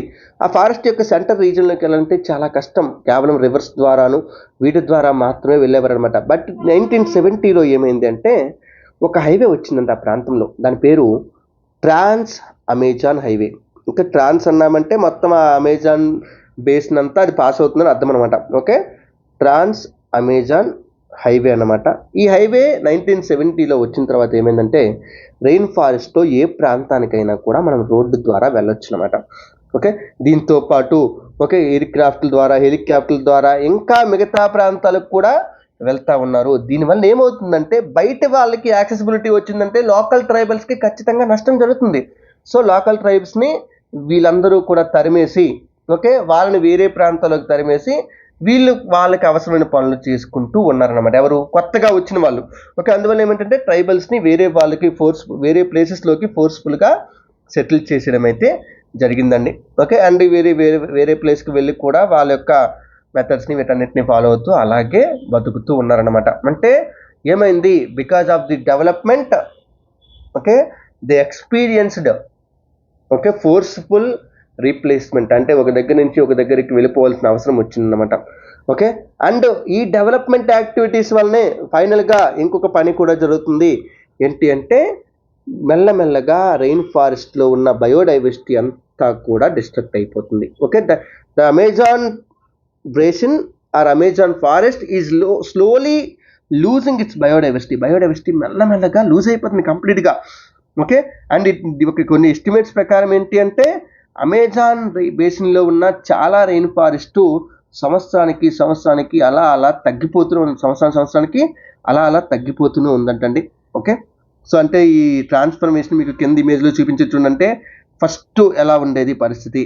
ఓకే ఫస్ట్ ఈ మొత్తం అంతా ఈ ప్రాంతం అంతా అడవుంటే వాటిని వాళ్ళే స్లాష్ అండ్ బర్న్ అగ్రికల్చర్ చేసి కొంతవరకు నాశనం చేసేసారు. ఓకే అండ్ దానికి తోడు ఇంకా తర్వాత మెల్లమెల్లగా ఇంకా స్లాష్ అండ్ బర్న్ అగ్రికల్చర్ ఇంకా ఫాలో అవుతూ ఉంటే ఇంకా మైనింగ్లు ఇవన్నీ చేస్తూ ఉంటే ఇంకా మొత్తం ఫారెస్ట్ అంతా కూడా ఖాళీ అయిపోయి కొంత ఫారెస్ట్ మాత్రమే మిగులుతుంది. అంటే యాన్యువల్గా ఫారెస్ట్ యొక్క ఏరియా అనేది తగ్గిపోతూ ఆ ల్యాండ్ కాస్త బ్యారన్ ల్యాండ్స్కేప్గా మారిపోతుంది. అంటే ఒక గొప్ప అడవి కాస్త లాస్ట్కి ఒక సింపుల్గా బ్యారన్ ల్యాండ్ ఎందుకు పనికిరాని ల్యాండ్గా మారిపోతుంది అని చెప్పి మనకి ఇక్కడ మెన్షన్ చేయడం జరిగిందన్న. సో ఇది లైఫ్ ఇన్ ద అమెజాన్ బేసిన్లో లైఫ్ ఎలా ఉండేదంటే ఇది మనం చెప్పాలన్నమాట క్లియర్గా. సో క్లియర్గా ఒకసారి చూసుకున్నాను అన్ని పాయింట్లు మళ్ళీ నోట్ చేసుకోండి, అర్థం చేసుకోండి. ఒకవేళ గుర్తులేవంటే మళ్ళీ ఒకసారి వినండి. ఓకే సో ఇది మనకి వీటి గురించి first one. So moving to the next topic ఏంటి? నెక్స్ట్ టాపిక్ అంటే ఇందులోనే సెకండ్ ఉన్నాం కదా, ఇక్కడ 2 ప్రాంతాల్లోని రీజియన్స్ని సెలెక్ట్ చేసుకొని వాటి గురించి మనకి ఎక్స్ప్లెయిన్ చేయడానికి ట్రై చేశాడు. Okay the second place the NCERT has selected is the Ganga Brahmaputra basin. Okay ఇండియాలో మెయిన్గా ఇండియా, బంగ్లాదేశ్, అలాగే నేపాల్, చైనా ఈ అన్ని దేశాల్లోకి కూడా మనకి గంగా బ్రహ్మపుత్ర బేసిన్ అనేది స్ప్రెడ్ అయి ఉంది. సో అందులో ఆ గంగా బ్రహ్మపుత్ర బేసిన్ని చెప్పడానికి, అక్కడ ఉండే ప్రజల యొక్క జీవన విధానం ఎలా ఉంది, వాళ్ళు ఏం చేస్తున్నారు, అక్కడ ఏ జంతువులు ఉన్నాయి, ఇవన్నీ కూడా మనకి చెప్పడానికి ఇక్కడ ట్రై చేసి, అంటే మనకి ఏం తెలియాలి ఇక్కడ సేమ్ అక్కడ తెలుసుకున్నట్టుగానే అసలు ఈ ప్రాంతం యొక్క లొకేషన్ ఎక్కడ ఉంది అంటే జియోగ్రఫికల్గా దీని యొక్క లొకేషన్ ఎక్కడ ఉంది, ఏ లాటిట్యూడ్స్ మధ్యలో ఉన్నాయి. ఓకే, అండ్ తర్వాత ఇక్కడ యొక్క ప్రజల పరిస్థితి ఎలా ఉంది, ప్రజల పరిస్థితి వీటికంటే ముందు అక్కడ యానిమల్స్ ఏమున్నాయి, అలాగే అక్కడ క్రాప్స్ ఏమైనా పండుతాయా, ఫారెస్ట్ కవర్ ఏదైనా ఉందా. ఓకే, ఇలాగ వీటన్నింటి గురించి కూడా తెలుసుకుంటూ వెళ్దామండి. Okay, so Ganga Brahmaputra basin second major portion. Okay, so Ganga Brahmaputra basin అనేది ఇండియన్ సబ్ కాంటినెంట్లో చాలా ఏరియాని కవర్ చేసే ఒక బేసిన్ అండి. ఓకే, ఇక్కడ మీకు ఇచ్చే చూడండి, గంగా బ్రహ్మపుత్ర బేసిన్ ఇండియన్ సబ్ కాంటినెంట్లో India, Nepal, okay, Bangladesh, even Bhutan, okay, అన్ని దేశాలని కవర్ చేస్తుంది. అంటే నియర్లీ 4 కంట్రీస్ని ఇది కవర్ చేస్తూ ఉందండి ఇండియన్ సబ్ కాంటినెంట్లో. సో ఇలా ఈ సబ్ కాంటినెంట్ కవర్ చేస్తూ ఇక్కడ నుంచి, ఓకే, ఈ ప్రాంతం నుంచి మొదలు పెడితే ఇక్కడ చివర రాజస్థాన్ నుంచి మొదలు పెడితే అక్కడ అరుణాచల్ ప్రదేశ్ వరకు కూడా ఈ బేసిన్ స్ప్రెడ్ అయి ఉంది. ఇంకా కింద అయితే మధ్యప్రదేశ్, ఛత్తీస్గఢ్ వరకు, ఓకే, అలాగే వెస్ట్ బెంగాల్ వరకు ఈ ప్రాంతం అంతా కూడా మనకి ఈ బేసిన్ అనేది స్ప్రెడ్ అయి ఉంది. ఇది ఫస్ట్ విషయం, అంటే దీని యొక్క డిస్ట్రిబ్యూషన్ ఏంటంటే ఈ ప్రాంతాల్లో ఉంది. ఓకే, తర్వాత ఇక్కడ మనకి ఇంకా ఏ పాయింట్లు చెప్తున్నాడు, ఈ బేసిన్ గురించి ఇంకా ఏ విషయాలు చెప్దాం అనుకున్నానంటే, ఈ గంగా బ్రహ్మపుత్ర బేసిన్ అనేది జియోగ్రఫికల్గా చూసుకుంటే ఇది మనకి సబ్ ట్రాపికల్ రీజన్ కిందకి వస్తుంది. ఓకే, ద రీజియన్ ఇక్కడ ఏదైతే రీజన్ ఉందో ఆ రీజన్ అంతా కూడా మనకి సబ్ ట్రాపికల్ రీజన్ కిందకి వస్తుంటే ట్రాపిక్స్ కంటే కూడా కొంచెం బయట ఉంది. ఎందుకంటే it is the tropic of cancer, 23.5 డిగ్రీల నార్త్ లాటిట్యూడ్ ఏదైతే ఉందో, that is tropic of cancer ఏదైతే ఉందో దానికంటే కూడా పైన చాలా వరకు ఈ రివర్ బేసిన్ ఉంది.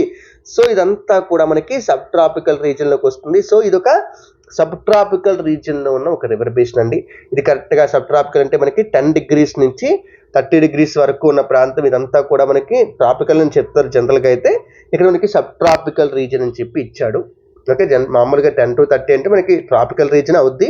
ఇక్కడ మీకు కొంతవరకు సబ్ ట్రాపికల్ రీజన్ ఎన్సీఆర్టీ ఇచ్చాడు, బట్ అది తప్పు. ఓకే, ఇది ట్రాపికల్ రీజన్లో ఉంటుంది. ఓకే, బట్ సబ్ ట్రాపికల్ రీజన్లో కూడా ఎక్స్టెండ్ అవుద్ది కొంతవరకు, అంటే 23.5 దాటిందంటే చాలా వరకు అది సబ్ ట్రాపిక్స్లోకి వెళ్ళిపోయింది. ఆ విధంగా అన్నమాట ఇక్కడ మనకి సబ్ ట్రాపికల్ రీజన్. ఓకే, అయితే ఇప్పుడు ఈ గంగా రివర్ ఉంది. ఈ గంగా రివర్కి చాలా ట్రిబ్యూటరీస్ ఉన్నాయి. లైక్ కొన్ని ట్రిబ్యూటరీస్ చెప్తున్నారు చూడండి మనకి. గంగా కొన్ని ట్రిబ్యూటరీస్ ఏంటంటే గాగ్రా అనే ట్రిబ్యూటరీ, ఓకే, లేకపోతే సోన్ అనే ట్రిబ్యూటరీ, ఓకే, లేకపోతే చంబల్ అనే ట్రిబ్యూటరీ, లేకపోతే గండక్ అనే ట్రిబ్యూటరీ. ఓకే, గాగ్రా అంటే ఇదిగో నన్ను ఇక్కడ ఉంటుంది మనకి గాగ్రా. ఓకే, గండక్ అంటే ఇదిగోండి ఈ ప్లేస్లో ఉంటుంది గండక్ అన్నమాట. ఓకే, అలాగే చంబల్ అంటే ఇదిగోండి ఈ రివర్ ఏదైతే ఉందో ఈ రివరు చంబల్ అనమాట, మనకి చంబల్ రివర్. అలాగే సోన్ రివర్ ఏమో ఇక్కడ ఉంటుంది, సోన్ రివర్, ఇదిగోండి ఇది సోన్ రివర్ అనమాట. ఓకే, సో సోన్, అలాగే కోసి రివర్ ఏమో ఇదిగోండి ఇక్కడ ఉంది కదా, ఈ రివరే మనకి కోసి అనమాట. ఓకే, సో ఈ రివర్లన్నీ కూడా ఈ గంగా రివర్ యొక్క ట్రిబ్యూటరీస్ అండి, గంగా రివర్ యొక్క ట్రిబ్యూటరీస్.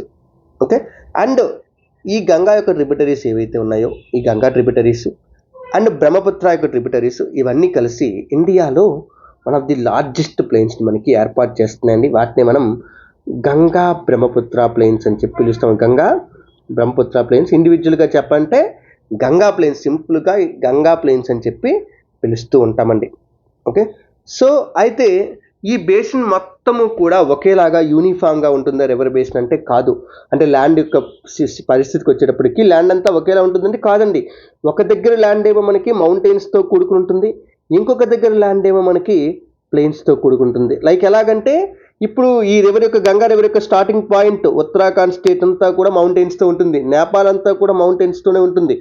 ఓకే, అలాగే ఈ బ్రహ్మపుత్ర రివర్ యొక్క స్టార్టింగ్ పాయింట్ అంతా కూడా మౌంటైన్ రీజియన్స్లోనే ఉంటుంది. ఇది ఫస్ట్ రకాల రీజియన్. ఓకే, రెండో రకమైన రీజియన్ అంతా కూడా ప్లెయిన్స్తో ఉంటుంది చాలా వరకు. గంగా బ్రహ్మపుత్ర ప్లెయిన్స్ అనే మనకి సెకండ్ పార్ట్గా ఇక్కడ ఉన్నాయి. ఇదంతా కూడా గంగా బ్రహ్మపుత్ర ప్లెయిన్స్ అండి. అలాగే ఇంకా ప్లాట్యూ రీజన్స్ కూడా ఉన్నాయి ఇక్కడ మనకి, మాల్వా ప్లాట్యూ ఇవన్నీ కూడా లొకేట్ అయి ఉంటాయి. అంటే మనకి చాలా రకాల ల్యాండ్ ఫామ్స్ అనేవి ఈ ప్రాంతాల్లో కనిపిస్తూ ఉంటాయి. ఓకే, ఈవెన్ వీటితో పాటు ఇది సముద్రంలో కలిసే చోట ప్రపంచంలోనే one of the largest delta Sundarbans delta అనేది కూడా కనిపిస్తుంది. సో సుందర్బన్స్ అనే డెల్టా కూడా కనిపిస్తుందంటే ఎన్ని రకాల ల్యాండ్ ఫామ్స్ మనకి ఈ ఏరియాలో ఉన్నాయి. ఓకే, అండ్ అక్కడక్కడ మనం ఈ రివర్స్ బట్టి ఆ పక్క నుంచి వెళ్తూ ఉంటే అక్కడక్కడ మనకి ఆక్స్బౌ లేకులు కూడా కనిపిస్తాయంటండి. ఒక ఆక్స్బౌ లేక్ అంటే ఏంటో మనం ప్రీవియస్ క్లాస్లో చూసాం. ఏంటి, ఓకే, మియాండరింగ్ రివర్స్ ఏవైతే ఉంటాయో ఆ మియాండర్స్ నుంచి ఒక్కొక్కసారి ఒక లేక్ అనేది సెపరేట్ అయిపోతే, ఒక బెండ్ అనేది సెపరేట్ అయిపోతే రివర్స్ స్ట్రైట్గా వెళ్ళిపోతుంది. అలా సపరేట్ అయిపోయిన బెండ్ ఏదైతే ఉందో దాన్ని మనం ఆక్స్బౌ లేక్ అంటామని చెప్పి ప్రీవియస్ క్లాసెస్లో మాట్లాడుకున్నాం. సో జియోగ్రఫికల్గా చూసుకుంటే ఎన్ని రకాల ల్యాండ్ ఫామ్స్ మనకి ఇక్కడ కనిపిస్తూ ఉన్నాయి. అలాగే క్లైమేట్ పరంగా చూసుకుంటే ఈ ప్రాంతంలోకి రెయిన్ఫాల్ మనకి సంవత్సరం అంతా, అంటే అమెజాన్ బేసిన్ లాగా సంవత్సరం అంతా రెయిన్ఫాల్ రాదండి. Okay, rainfall only occurs in some seasons. Rainfall అనేది కేవలం కొన్ని సీజన్లో వస్తుంది. అది కూడా పర్టికులర్గా సౌత్ వెస్ట్ మాన్సూన్ సీజన్లో మాత్రం వస్తుంది. That is between June and September. జూన్కి సెప్టెంబర్కి, ఓకే, జూన్ మధ్య భాగం నుంచి సెప్టెంబర్ మధ్య భాగం వరకు కూడా మనకి ఇక్కడ వర్షం అయితే రావడం జరుగుతుందండి. సో వర్షం వల్ల కొంత నీరు అనేది యాడ్ అవుతుందండి. అలాగే వింటర్స్ అనేవి చాలా చల్లగా ఉంటాయి. ఇక్కడ క్లైమేట్ పరంగా చూసుకుంటే టెంపరేచర్గా వింటర్స్ అనేవి చాలా కూల్గా ఉంటాయండి. అలాగే సమ్మర్స్ అనేవి చాలా హాట్గా ఉంటాయి. సమ్మర్స్ అనేవి చాలా వేడిగా ఉంటాయండి. ఇది ఇక్కడ క్లైమేట్ విషయానికి వచ్చేటప్పటికి. ఓకే, అలాగే మీకు మ్యాప్ చూసి, ఓకే, ఇక్కడ క్వశ్చన్ అడుగుతుంది ఏంటి అంటే, మ్యాప్ చూసి గంగా బ్రహ్మపుత్ర బేసిన్ ఏ స్టేట్స్లో ఉందో చూడమండి. అంటే ఈ గ్రీన్ కలర్ లైన్ అనేది ఏ స్టేట్స్లోకి ఎక్స్టెండ్ అయ్యిందో, ఓకే, గ్రీన్ కలర్లో ఉన్న కలరింగ్ ఉంది కదా, అది ఏ స్టేట్స్లోకి ఎక్స్టెండ్ అయ్యిందో చూడమంటున్నారు. ఒక్కసారి పాజ్ చేసి చూడండి ఏ స్టేట్స్లోకి గంగా రివర్ బేసిన్ అనేది ఎక్స్టెండ్ అయ్యింది అనేది ఒక్కసారి అబ్జర్వ్ చేయండి అన్నాం.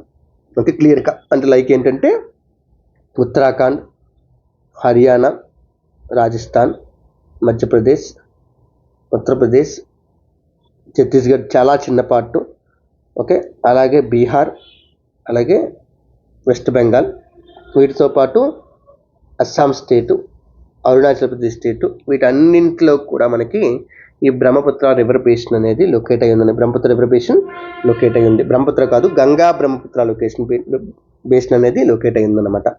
ఓకే, అలాగే ఈ బేసిన్ ఏరియాలో మీకు ఆల్రెడీ చెప్పాను, ఈ బేసిన్ ఏరియా అంతా కూడా ఇట్ హ్యాజ్ వ్యారీ టోపోగ్రఫీ. అంటే టోపోగ్రఫీ అంతా కూడా ఒకేలాగా ఉండదు, వేరు వేరు రకాలుగా ఉంటుందన్నమాట. ఒక దగ్గర ఎత్తుగా ఉంటుంది, ఒక దగ్గర పల్లంగా ఉంటుంది, ఇదంతా కూడా ఉంటుందండి.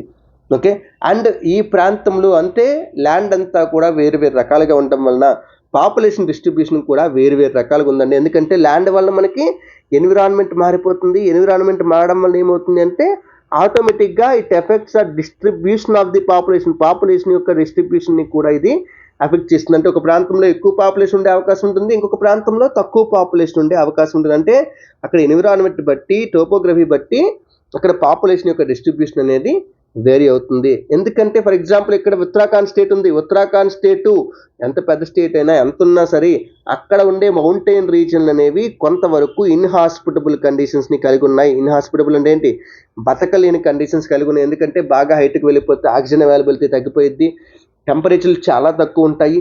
సో ఈ మంచు విపరీతంగా పడుతుంటుంది. సో ఆ ప్రాంతాల్లో మనం బతకలేమనంటే ఇక్కడున్న ఇదే బేసిన్లో ఉన్న ఉత్తరాఖండ్ ఈ స్టేట్స్లో ఉన్న ప్రాంతాలు మనకి బతకడానికి పనికిరావండి. ఓకే, సో ఆ ప్రాంతాల్లో చాలా తక్కువ మంది బతుకుతున్నారు. అంటే గంగా రివర్ బేసిన్లోని మౌంటైన్ రీజన్స్లో చాలా తక్కువ మంది బతుకుతున్నారండి.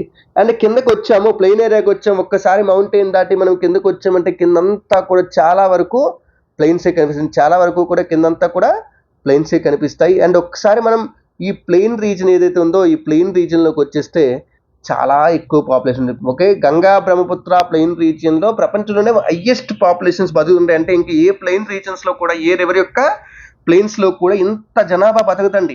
సో చాలా ఎక్కువగా జనాభా బతుకుతున్నారండి. ఓకే, అండ్ ఇక్కడ పాపులేషన్ డెన్సిటీ కూడా, ఇక్కడ ఉన్న రాష్ట్రాల యొక్క పాపులేషన్ డెన్సిటీ కూడా చాలా ఎక్కువగా ఉంటుంది. ఓకే, ఎంతలా అంటే ఇక్కడ ఇచ్చే చూడండి మీకు. ఓకే, పాపులేషన్ డెన్సిటీ ఎంతలా ఉంటుందంటే మనకి, ఓకే చూడండి, పాపులేషన్ డెన్సిటీ అంటే ఏంటంటే ఒక స్క్వేర్ కిలోమీటర్ ఏరియాలో ఎంతమంది బతుకుతున్నారు, 100 మంది బతుకుతున్నారా, 1000 మంది బతుకుతున్నారా, 2000 మంది బతుకుతున్నారా, లేకపోతే 10 మందే బతుకుతున్నారా ఒక స్క్వేర్ కిలోమీటర్ ఏరియాలో, దాన్నే మనం పాపులేషన్ డెన్సిటీ అంటాం. అంటే number of persons that live in 1 square kilometre. Okay, అయితే ఈ విషయానికి వచ్చేటప్పటికి ఉత్తరాఖండ్ యొక్క పాపులేషన్ డెన్సిటీ జస్ట్ 189 అంటండి. అంటే ఒక స్క్వేర్ కిలోమీటర్లో 189 మంది బతుకుతున్నారండి. అదే మనకి వెస్ట్ బెంగాల్కి వస్తే ఇది 1029 అంట. బీహార్కి అయితే మరీ దారుణంగా 1102 అంటండి. అంటే ఎంత ఎక్కువ పాపులేషన్ డెన్సిటీ ఉందో మీరే అబ్జర్వ్ చేసుకోవచ్చు. So population density Ganga Brahmaputra బేసిన్లో ఒకే ప్లెయిన్ రీజియన్లో చాలా ఎక్కువగా ఉంటుంది. ఎందుకంత పాపులేషన్ ఉంటుంది? కారణం ఏంటంటే దానికి ఇక్కడ రియల్ రీజన్స్ మనకి చెప్తున్నాడు. ఏంటంటే ఈ ప్లెయిన్ ఏరియా అనేది ఏదైతే ఉంటుందో ఆ ఏరియా చాలా వరకు ఫెర్టైల్ ఏరియా, అంటే మంచి ఫెర్టిలిటీని కలిగి ఉంటుంది. సో ఎప్పుడైతే ఫెర్టిలిటీ మంచిగా ఉంటుందో ప్రజలందరూ భూమి బాగుంది కాబట్టి వ్యవసాయం చేద్దామని చూస్తారు. సో చాలా మంది యొక్క పని ఏంటి అంటే వ్యవసాయమే చాలా మంది ఎక్కువగా చేసుకునే పని అండి. సో పాపులేషన్ అంటే ఎక్కువ మంది ఈ పాపులేషన్ బతకడానికి అవసరమైన కండిషన్స్ ఉన్నాయి కాబట్టి పాపులేషన్స్ కూడా చాలా ఎక్కువగా ఉంటాయి. సో పాపులేషన్ డెన్సిటీ కూడా ఎక్కువగానే ఉంటుంది, అది కంపల్సరీ.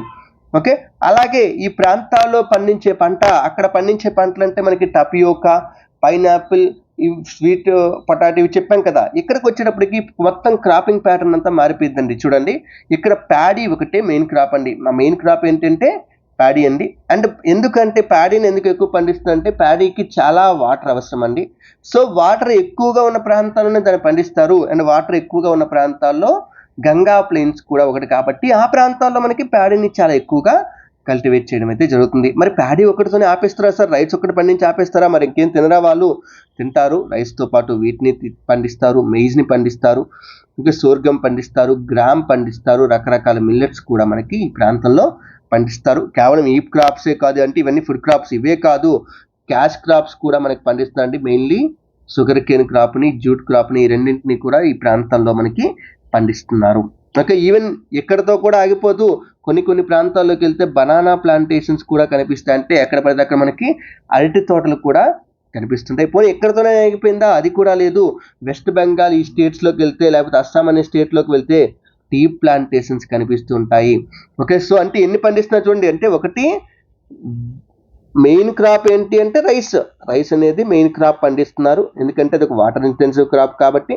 రైస్ తర్వాత వీటిని పండిస్తున్నారు, అలాగే మెయిజ్ పండిస్తున్నారు, సోర్గం, అలాగే గ్రామ్, అలాగే మిల్లెట్స్, వీటన్నిటిని కూడా మనకి పండించడం అయితే జరుగుతుందన్న. ఒక అలాగే క్యాష్ క్రాప్స్లోకి వచ్చేటప్పటికి క్యాష్ క్రాప్స్లో జూటు, షుగర్ కేన్ పండిస్తున్నారు. ఓకే, అలాగే క్యాష్ క్రాప్స్ కూడా దాటుకొచ్చి ఇంకా మనం ముందుకెళ్తే ఓకే వెస్ట్ బెంగాల్, అస్సాం స్టేట్స్లో మనకి టీ ప్లాంటేషన్స్ కనిపిస్తున్నాయి, అంటే టీని కల్టివేట్ చేస్తున్నారు. ఓకే, అలాగే కొన్ని ప్లాంటేషన్స్లో మనకి బనానాస్ కూడా పండిస్తున్నారు. సో ఇన్ని క్రాప్స్ మనకి ఈ ప్రాంతంలో ప్రొడ్యూస్ అవుతున్నాయండి. ఓకే, అలాగే ఈ ప్రాంతాల్లో సిల్క్ని కూడా ప్రొడ్యూస్ చేస్తారంటండి. ఎలాగా? By means of production of silk.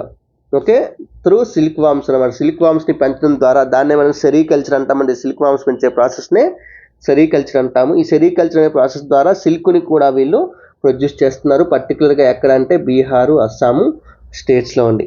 Okay, అలాగే మౌంటైన్ రీజియన్స్, హిల్ రీజియన్స్ ఏవైతే ఉంటాయో ఈ మౌంటైన్ హిల్ రీజియన్స్లో కూడా స్లోప్స్ అనేవి తక్కువగా ఉంటే ఒకవేళ అక్కడ కూడా పంటలు కూడా పండిస్తున్నారండి. ఆన్ టెర్రస్ అనే వాటి మీద, టెర్రస్ అనే నిర్మాణాల మీద మనకి పంటల్ని కూడా పండిస్తున్నామంట. ఎక్కడ? మౌంటైన్ రీజియన్లో. ఓకే, టెర్రస్ ఫార్మింగ్ గురించి మనకి ఇక్కడ నెక్స్ట్ పేజ్లో ఇచ్చాడు, కావంటే చూడండి. టెర్రస్ అంటే ఏంటంటే నువ్వు ఒక కొండని సెలెక్ట్ చేసుకొని ఓకే ఆ కొండని రకరకాల టెర్రస్లుగా తవ్వుతాం అన్నట్టు. కాంటూర్ లైన్స్కి ప్యారలల్గా ఎక్కడొక టెర్రస్ అంటే ఇలా తవ్వుతాం. మొత్తం కొండంతా కూడా ఈ టెర్రస్ లాగా మెట్లలాగా మారుస్తాం అనమాట. మెట్లలాగా మారిస్తే ఇప్పుడు నీకు వచ్చిన ఈ ల్యాండ్ ఏదైతే ఉందో, ఇక్కడ కనిపిస్తున్న ల్యాండ్ ఏదైతే ఉందో, లేకపోతే ఈ ల్యాండ్ ఎక్కడ కనిపిస్తున్న ల్యాండ్ ఏదైతే ఉందో, ఇక్కడ కనిపిస్తున్న ల్యాండ్ ఏదైతే ఉందో, ఈ ల్యాండ్ అంతటినీ కూడా పంటలు పండించుకోవడానికి మనం యూజ్ చేసుకునే అవకాశం ఉందన్నమాట. దీన్నే మనం టెర్రస్ ఫార్మింగ్ అని చెప్పి పిలుస్తాము. ఈవెన్ మీరు అరకు ప్రాంతానికి వెళ్ళినా కూడా టెర్రస్ ఫార్మింగ్ అనేది కనిపిస్తుందండి. ఓకే, అంటే స్లోప్ని తీసేసి స్లోప్ ప్లేస్లో టెర్రస్ని కన్స్ట్రక్ట్ చేసి దాన్ని అగ్రికల్చర్ కోసం వాడుతూ ఉంటే దాన్ని మనం టెర్రస్ ఫార్మింగ్ అని చెప్పి పిలుస్తామండి. ఓకే, సో టెర్రస్ ఫార్మింగ్ కూడా జరుగుతూ ఉంటుంది. అలాగే వెజిటేషన్కి వచ్చేటప్పటికి, వెజిటేషన్ అంటే ఏంటి? నేచురల్ వెజిటేషన్ అంటే ఒక ప్రాంతంలో అక్కడ క్లైమాటిక్ కండిషన్స్ బట్టి పెరిగే మొక్కలు ఏవైతే ఉంటాయో వాటిని మనం నేచురల్ వెజిటేషన్ అంటామండి. సో ఈ వెజిటేషన్కి వచ్చేటప్పటికి ఇది కూడా ల్యాండ్ ఫామ్ బట్టి మారుతూ ఉంటుంది. ఓకే, లైక్ ఇదే గంగా బ్రహ్మపుత్ర బేసిన్లో ట్రాపికల్ డెసిడ్యువస్ ట్రీస్ పెరుగుతాయండి. ప్లెయిన్ రీజియన్లో అయితే ట్రాపికల్ డెసిడ్యువస్ ట్రీస్ పెరుగుతాయండి. ఈ ట్రాపికల్ అంటే ట్రాపికల్ రీజియన్లో డెసిడ్యువస్ అంటే ఆకు రాల్చే అడవులు అనమాట. ఆకు రాల్చుకుంటాయి అనమాట ఒక సీజన్లో. ఓకే, సో ఇవి పెరుగుతూ ఉంటాయి. వీటిలో మెయిన్ టేక్, సాల్ అండ్ పీపల్ ట్రీ. ఇంకా టేకు చెట్టు, సాల్ చెట్టు, పీపల్ ట్రీ అంటే రావి చెట్టు, ఇవి పర్టికులర్గా పెరుగుతూ ఉంటాయి. ఓకే, అలాగే వీటితో పాటు బ్యాంబూ కూడా విపరీతంగా పెరుగుతుంది. థిక్ బ్యాంబూ కవర్ అనేది కూడా మనకి పర్టికులర్గా బ్రహ్మపుత్ర ప్లెయిన్లో థిక్ బ్యాంబూ కవర్ పెరుగుతుంది. ఓకే, అలాగే ఈ డెల్టా ప్రాంతంలోకి వెళ్తే డెల్టాలోనేమో మ్యాంగ్రూవ్స్ పెరుగుతూ ఉంటాయి. అలాగే ఉత్తరాఖండ్, హిమాచల్ ప్రదేశ్, సిక్కిం, అరుణాచల్ ప్రదేశ్ ఇలాంటి స్టేట్లోకి, ఓకే హిమాచల్ ప్రదేశ్ లేదు, ఉత్తరాఖండ్, సిక్కిం, అరుణాచల్ ప్రదేశ్ ఈ స్టేట్స్లోకి వెళ్తే మనకి కోనిఫెరస్ ట్రీస్ కనిపిస్తుంటాయి. లైక్ పైన్ ట్రీ, దేవదారు చెట్టు, దేవదార్, ఫర్ ట్రీ ఇలాంటివన్నీ కూడా కనిపిస్తుంటాయి. కారణం ఏంటంటే ఆ ప్రాంతంలో క్లైమేట్ కూల్గా ఉంటుంది, స్లోప్స్ చాలా స్టీప్గా ఉంటాయి. ఆ క్లైమేట్కి తట్టుకొని నిల్చునే చెట్లు ఏంటంటే కేవలం ఇవే ఈ కోనిఫెరస్ చెట్లే పెరుగుతాయి కాబట్టి అవి మాత్రమే పెరుగుతాయి. అంటే ఈ విధంగా చూసుకుంటే మనకి చాలా రకాలు వచ్చాయంటే చాలా రకాల మొక్కలు వచ్చాయండి. ఏంటి, ఒకటి మనకి ట్రాపికల్ డెసిడ్యువస్ ట్రీలోకి వచ్చేటప్పటికి టేక్ చెట్లు వచ్చాయి, సాల్ ట్రీస్ వచ్చాయి, అలాగే పీపల్ ట్రీ రావి చెట్టు కూడా వచ్చింది, బుద్ధుడికి జ్ఞానోదయమైన చెట్టు. ఓకే, అలాగే వీటితో పాటు బ్యాంబూ పెరుగుతుంది, వెదురు చాలా ఎక్కువగా పెరుగుతుంది. కొన్ని వెదురుతో ఆపేద్దాం ఇంకేం లేవు అనుకుంటే డెల్టా ప్రాంతానికి వచ్చేటప్పటికి డెల్టా ప్రాంతాల్లో విపరీతంగా మ్యాంగ్రూవ్స్ అనేవి పెరుగుతూ ఉంటాయి. మ్యాంగ్రూవ్స్ చాలా ఎక్కువగా పెరుగుతుంటాయి. అంటే మడడులు అంటాం, మనకి సముద్రపు ఒడ్డున ఉంటాయి అన్నమాట ఇవి. ఒక సముద్రానికి ల్యాండ్కి మధ్యలో గ్రో అయ్యే ఈ చెట్లు ఏవైతే ఉంటాయి వాటిని మనం మ్యాంగ్రూవ్స్ అని చెప్పి పిలుస్తామండి. అలాగే ఉత్తరాఖండ్, సిక్కిం, అరుణాచల్ ప్రదేశ్ లాంటి మౌంటైన్ రీజియన్స్లోకి వెళ్ళిపోతే అక్కడేమో పైన్ ట్రీ, దియోదార్ చెట్టు, అలాగే ఫర్ ట్రీ ఇలాంటివన్నీ కూడా ఈ ప్రాంతంలో ఉన్న క్లైమేట్ బట్టి, ఓకే ఎక్కడ హిమాలయన్ రీజియన్లో అక్కడ క్లైమేట్ బట్టి ఇవి కూడా పెరుగుతూ ఉంటాయి. సో ఇది మనకి ఈ ప్రాంతం యొక్క వెజిటేషన్ కవర్ అండి, నేచురల్ వెజిటేషన్ కవర్ అండి. సో ఇంకా వీటి తర్వాత మనకి ఫైనల్గా ఇక్కడ వైల్డ్ లైఫ్ గురించి చెప్దామని ట్రై చేస్తున్నానండి. అంటే యానిమల్స్ అసలు ఫౌనా ఏముంటాయి, ఓకే ఇంపార్టెంట్ అన్న ఇవి నోట్ చేసుకోండి, ఎందుకంటే వీటి బట్టి మనకి నేషనల్ పార్క్స్ ఇవన్నీ లొకేట్ అయి ఉంటాయి కదా. సో ఇవేంటి అంటే ఈ గంగా బ్రహ్మపుత్ర బేసిన్లో మనకి ఉండే యానిమల్స్ ఏంటి అంటే చాలా వెరైటీ ఆఫ్ వైల్డ్ లైఫ్ ఉన్నాయి. అయితే అందులో మెయిన్ ఎలిఫెంట్స్ ఉంటాయి, ఓకే టైగర్స్ ఉంటాయి, డీర్ దుప్పులు ఉంటాయి, మంకీలు ఉంటాయి, ఇవన్నీ కామన్గా బతికేవండి. ఓకే, ఒకటి elephant, tiger, deer and monkey. వీటితో పాటు ఒక స్పెషల్ జంతువు ఇక్కడ మాత్రమే చాలా ఫేమస్ అయిన జంతువు ఏంటంటే వన్ హార్న్డ్ రైనోసార్స్ అండి. వీటినే గ్రేట్ ఇండియన్ రైనోసార్స్ అని కూడా పిలుస్తారు. ఇది బ్రహ్మపుత్ర ప్లెయిన్స్లో మనకి ఇది కనిపిస్తుంది. Like Kaziranga national park which is famous for this అనమాట. ఓకే, సో వన్ హార్న్డ్ అంటే ఇగోండి పైన ఒకే ఒక కొమ్ము అనేది మనకి ఈ యానిమల్కి పై భాగంలో ఉంటుందన్నమాట. ఒకే కొమ్ము ఉంటుంది, అంటే తలంతటికి ఒక కొమ్ము మాత్రమే ఉంటుందన్నమాట. ఓకే, దీన్నే వన్ హార్న్ రైనోసార్ అని చెప్పి పిలుస్తారనమాట. ఓకే, అలాగే డెల్టా రీజియన్లోకి మనం వెళ్ళామనుకోండి, అక్కడ ఒక స్పెషల్ యానిమల్స్ ఉన్నాయి. ఏంటంటే the royal Bengal tiger. Delta ప్రాంతంలో బెంగాల్ టైగర్ ఉంటుంది, దీంతో పాటు క్రోకోడైల్ కూడా ఉంటుంది. ఓకే, వీటితో పాటు ఇంకొక ఇంపార్టెంట్ ఇవి ఏంటంటే ఫిష్ వెరైటీస్లోకి వచ్చేటప్పటికి, ఓకే అక్కడ ఫ్రెష్ వాటర్ మనకి చాలా, అంటే గంగా అంటే మన ఫ్రెష్ వాటర్స్ ఇక్కడ ఉంటాయి. ఈ ఫ్రెష్ వాటర్ రీజియన్లోకి వచ్చేటప్పటికి ఈ ప్రాంతంలో మనకి పాపులర్ ఫిష్ వెరైటీస్ చాలా ఉంటాయండి. అందులో కొన్ని ఏంటంటే రోహు, కట్ల, ఇలస అంటాం, దాన్నే మనకి పులస అంటారు కదా. ఆ పులస అనేది హిల్సా, ఇదే అన్నమాట. హిల్సా మనకి పులస కిందకి వస్తుందన్నమాట, హిల్సా అంటారు అనమాట. ఓకే, రోహు, కట్ల, హిల్సా అనే పేర్లు దేనికి సంబంధించిన పేర్లు, ఎందుకంటే ఎన్సీఆర్టీ బేస్డ్ క్వశ్చన్ అడుగుతున్నాడు కాబట్టి యూపీఎస్సీలో ఈ మూడు కూడా దేనికి సంబంధించిన పేర్లు అంటే డైరెక్ట్ ఒకటే ఆన్సర్ ఏంటి అంటే simply they or fish varieties. Okay, అలాగే ఈ ప్రాంతంలో ఇంకొక ఇంపార్టెంట్ పాయింట్ కూడా ఇచ్చాడు. ఈ ప్రాంతం యొక్క ప్రజల యొక్క స్టేపుల్ ఫుడ్ ఏంటంటే రైస్. ఆ ప్రాంతంలో మనకి స్టేపుల్ ఫుడ్ ఏం చెప్పామండి, కసావా ప్లాంట్నే మనకి అక్కడ ఫుడ్గా వాడతారని చెప్పాము అమెజాన్ బేసిన్లో, if you remember. Okay, cassava అనే ప్లాంట్ నుంచి వచ్చిన ఫుడ్నే మనకి స్టేపుల్ ఫుడ్గా వాడుతూ ఉంటారు. దాన్ని అక్కడ మనకి మానియాక్ అని పిలుస్తారని చెప్పాము. ఇక్కడ స్టేపుల్ ఫుడ్ ఏంటంటే రైస్ అండి, నాట్ వీట్. ఓకే, సో ఇది ఇక్కడ విషయం. ఓకే, అలాగే ఇక్కడ ఇంకొక ఇంపార్టెంట్ యానిమల్ గురించి మనకి ఇక్కడ క్లియర్గా మెన్షన్ చేస్తున్నాడు. ఏంటి అంటే ద గ్యాంగ్టిక్ డాల్ఫిన్ అన్నమాట. Okay, Ganga river, Brahmaputra river వీటిల్లో ఉండే ఫ్రెష్ వాటర్లో మనకి సుసు అనే ఒక జంతువు పెరుగుతుందన్నమాట, ఒక డాల్ఫిన్ పెరుగుతుంది. ఓకే, సుసు, దీన్నే బ్లైండ్ డాల్ఫిన్ అని కూడా పిలుస్తుంటారండి. ఓకే, ఈ సుసు అనే ఒక డాల్ఫిన్ నీకు ఒక రివర్లో కనిపించింది అంటే అర్థం ఏంటి తెలుసా? ఆ రివర్ చాలా హెల్తీగా ఉంది, చాలా క్లీన్గా ఉందని అర్థం. ఒకవేళ అదే రివర్ బేసిన్లో ఒకప్పుడు సుసు ఉండేది, ఆ సుసు అనేది ఇప్పుడు కనిపించడం లేదు అంటే అర్థం ఏంటంటే ఆ రివర్ పొల్యూట్ అయింది, దాని యొక్క హెల్త్ అనేది తగ్గిపోయింది అని చెప్పి క్లియర్గా మనం అర్థం చేసుకోవాల్సిన విషయం అండి.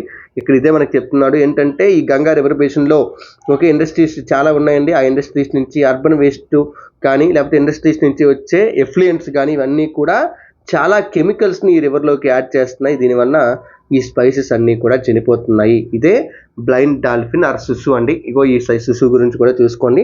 సో ఇప్పుడు ఫైనల్గా ఇక్కడ ఏ జంతువులు ఉన్నాయి మళ్ళీ ఒకసారి మనం రివైజ్ చేసుకుంటే సేమ్ తొలి చేసుకున్నట్టుగానే ఇక్కడ ఏ జంతువులు ఉన్నాయంటే ఒకటి ఇక్కడ మనకి ఎలిఫెంట్స్ కనిపిస్తాయి. ఓకే, వాటితో పాటు టైగర్స్ కనిపిస్తాయి. ఓకే, అలాగే డీర్ దుప్పులు కనిపిస్తాయి, మంకీలు కనిపిస్తాయి. ఇవి రెగ్యులర్ యానిమల్స్ అండి. ఓకే, ఈ రెగ్యులర్ యానిమల్స్తో పాటు అస్సాంలోని బ్రహ్మపుత్ర ప్లేన్స్లో మనకి రైనోసార్స్, అది కూడా ఎలాంటిదంటే వన్ హార్న్డ్ రైనోసార్ అనేది కనిపిస్తుందండి. అంటే ఒక కొమ్ము మాత్రమే కలిగి ఉన్న రైనోసార్ మనకి కనిపిస్తుందన్నమాట, వన్ హార్న్డ్ రైనోసార్. ఓకే, వీటితో పాటు డెల్టా ప్రాంతంలోకి వస్తే you have Bengal tiger, the royal Bengal tiger, the national animal of India. Okay, Bengal tiger కనిపిస్తుంది. దాంతోపాటు అదే డెల్టా రీజియన్లో మనకి క్రోకోడైల్స్ కనిపిస్తాయి. ఓకే, అలాగే మనకి ఇక్కడ ఉన్న ఫ్రెష్ వాటర్లోకి కిందకి వెళ్తే కొన్ని రకాల ఫిష్లు కూడా కనిపిస్తాయి. ఆ వెరైటీస్ ఏంటంటే రోహు, కట్లా అండ్ హిల్సా అని చెప్పి ఫిష్ వెరైటీస్ కనిపిస్తాయి. అండ్ పర్టికులర్లీ వీటన్నింటితో పాటు స్పెషల్గా సుసు అని చెప్పి ఒక డాల్ఫిన్ కూడా కనిపిస్తుంది, ఒక బ్లైండ్ డాల్ఫిన్ కూడా కనిపిస్తుంది. ఇది ఈ ప్రాంతంలో ఉన్న వైల్డ్ లైఫ్ నాన్న. ఓకే, సో ఇది దీని గురించి. వీటి తర్వాత మనకి ఈ గంగా బ్రహ్మపుత్ర బేసిన్లో ఉన్న ప్రజల గురించి, అక్కడ ఉన్న హ్యాబిటేట్స్ గురించి, అక్కడ ఉన్న సెటిల్మెంట్స్ గురించి మనకి ఇక్కడ చెప్పడానికి ట్రై చేస్తానండి. ఫైనల్గా ఏంటి అంటే ఈ గంగా బ్రహ్మపుత్ర ప్లెయిన్స్లో మనకి చాలా పెద్ద పెద్ద టౌన్లు, చాలా సిటీస్ ఉన్నాయండి. లైక్ ఆ సిటీస్ ఎలాంటివంటే అలహాబాద్, కాన్పూర్, వారణాసి, లక్నో ఇవన్నీ మనకి ఉత్తరప్రదేశ్లో ఉన్నాయి.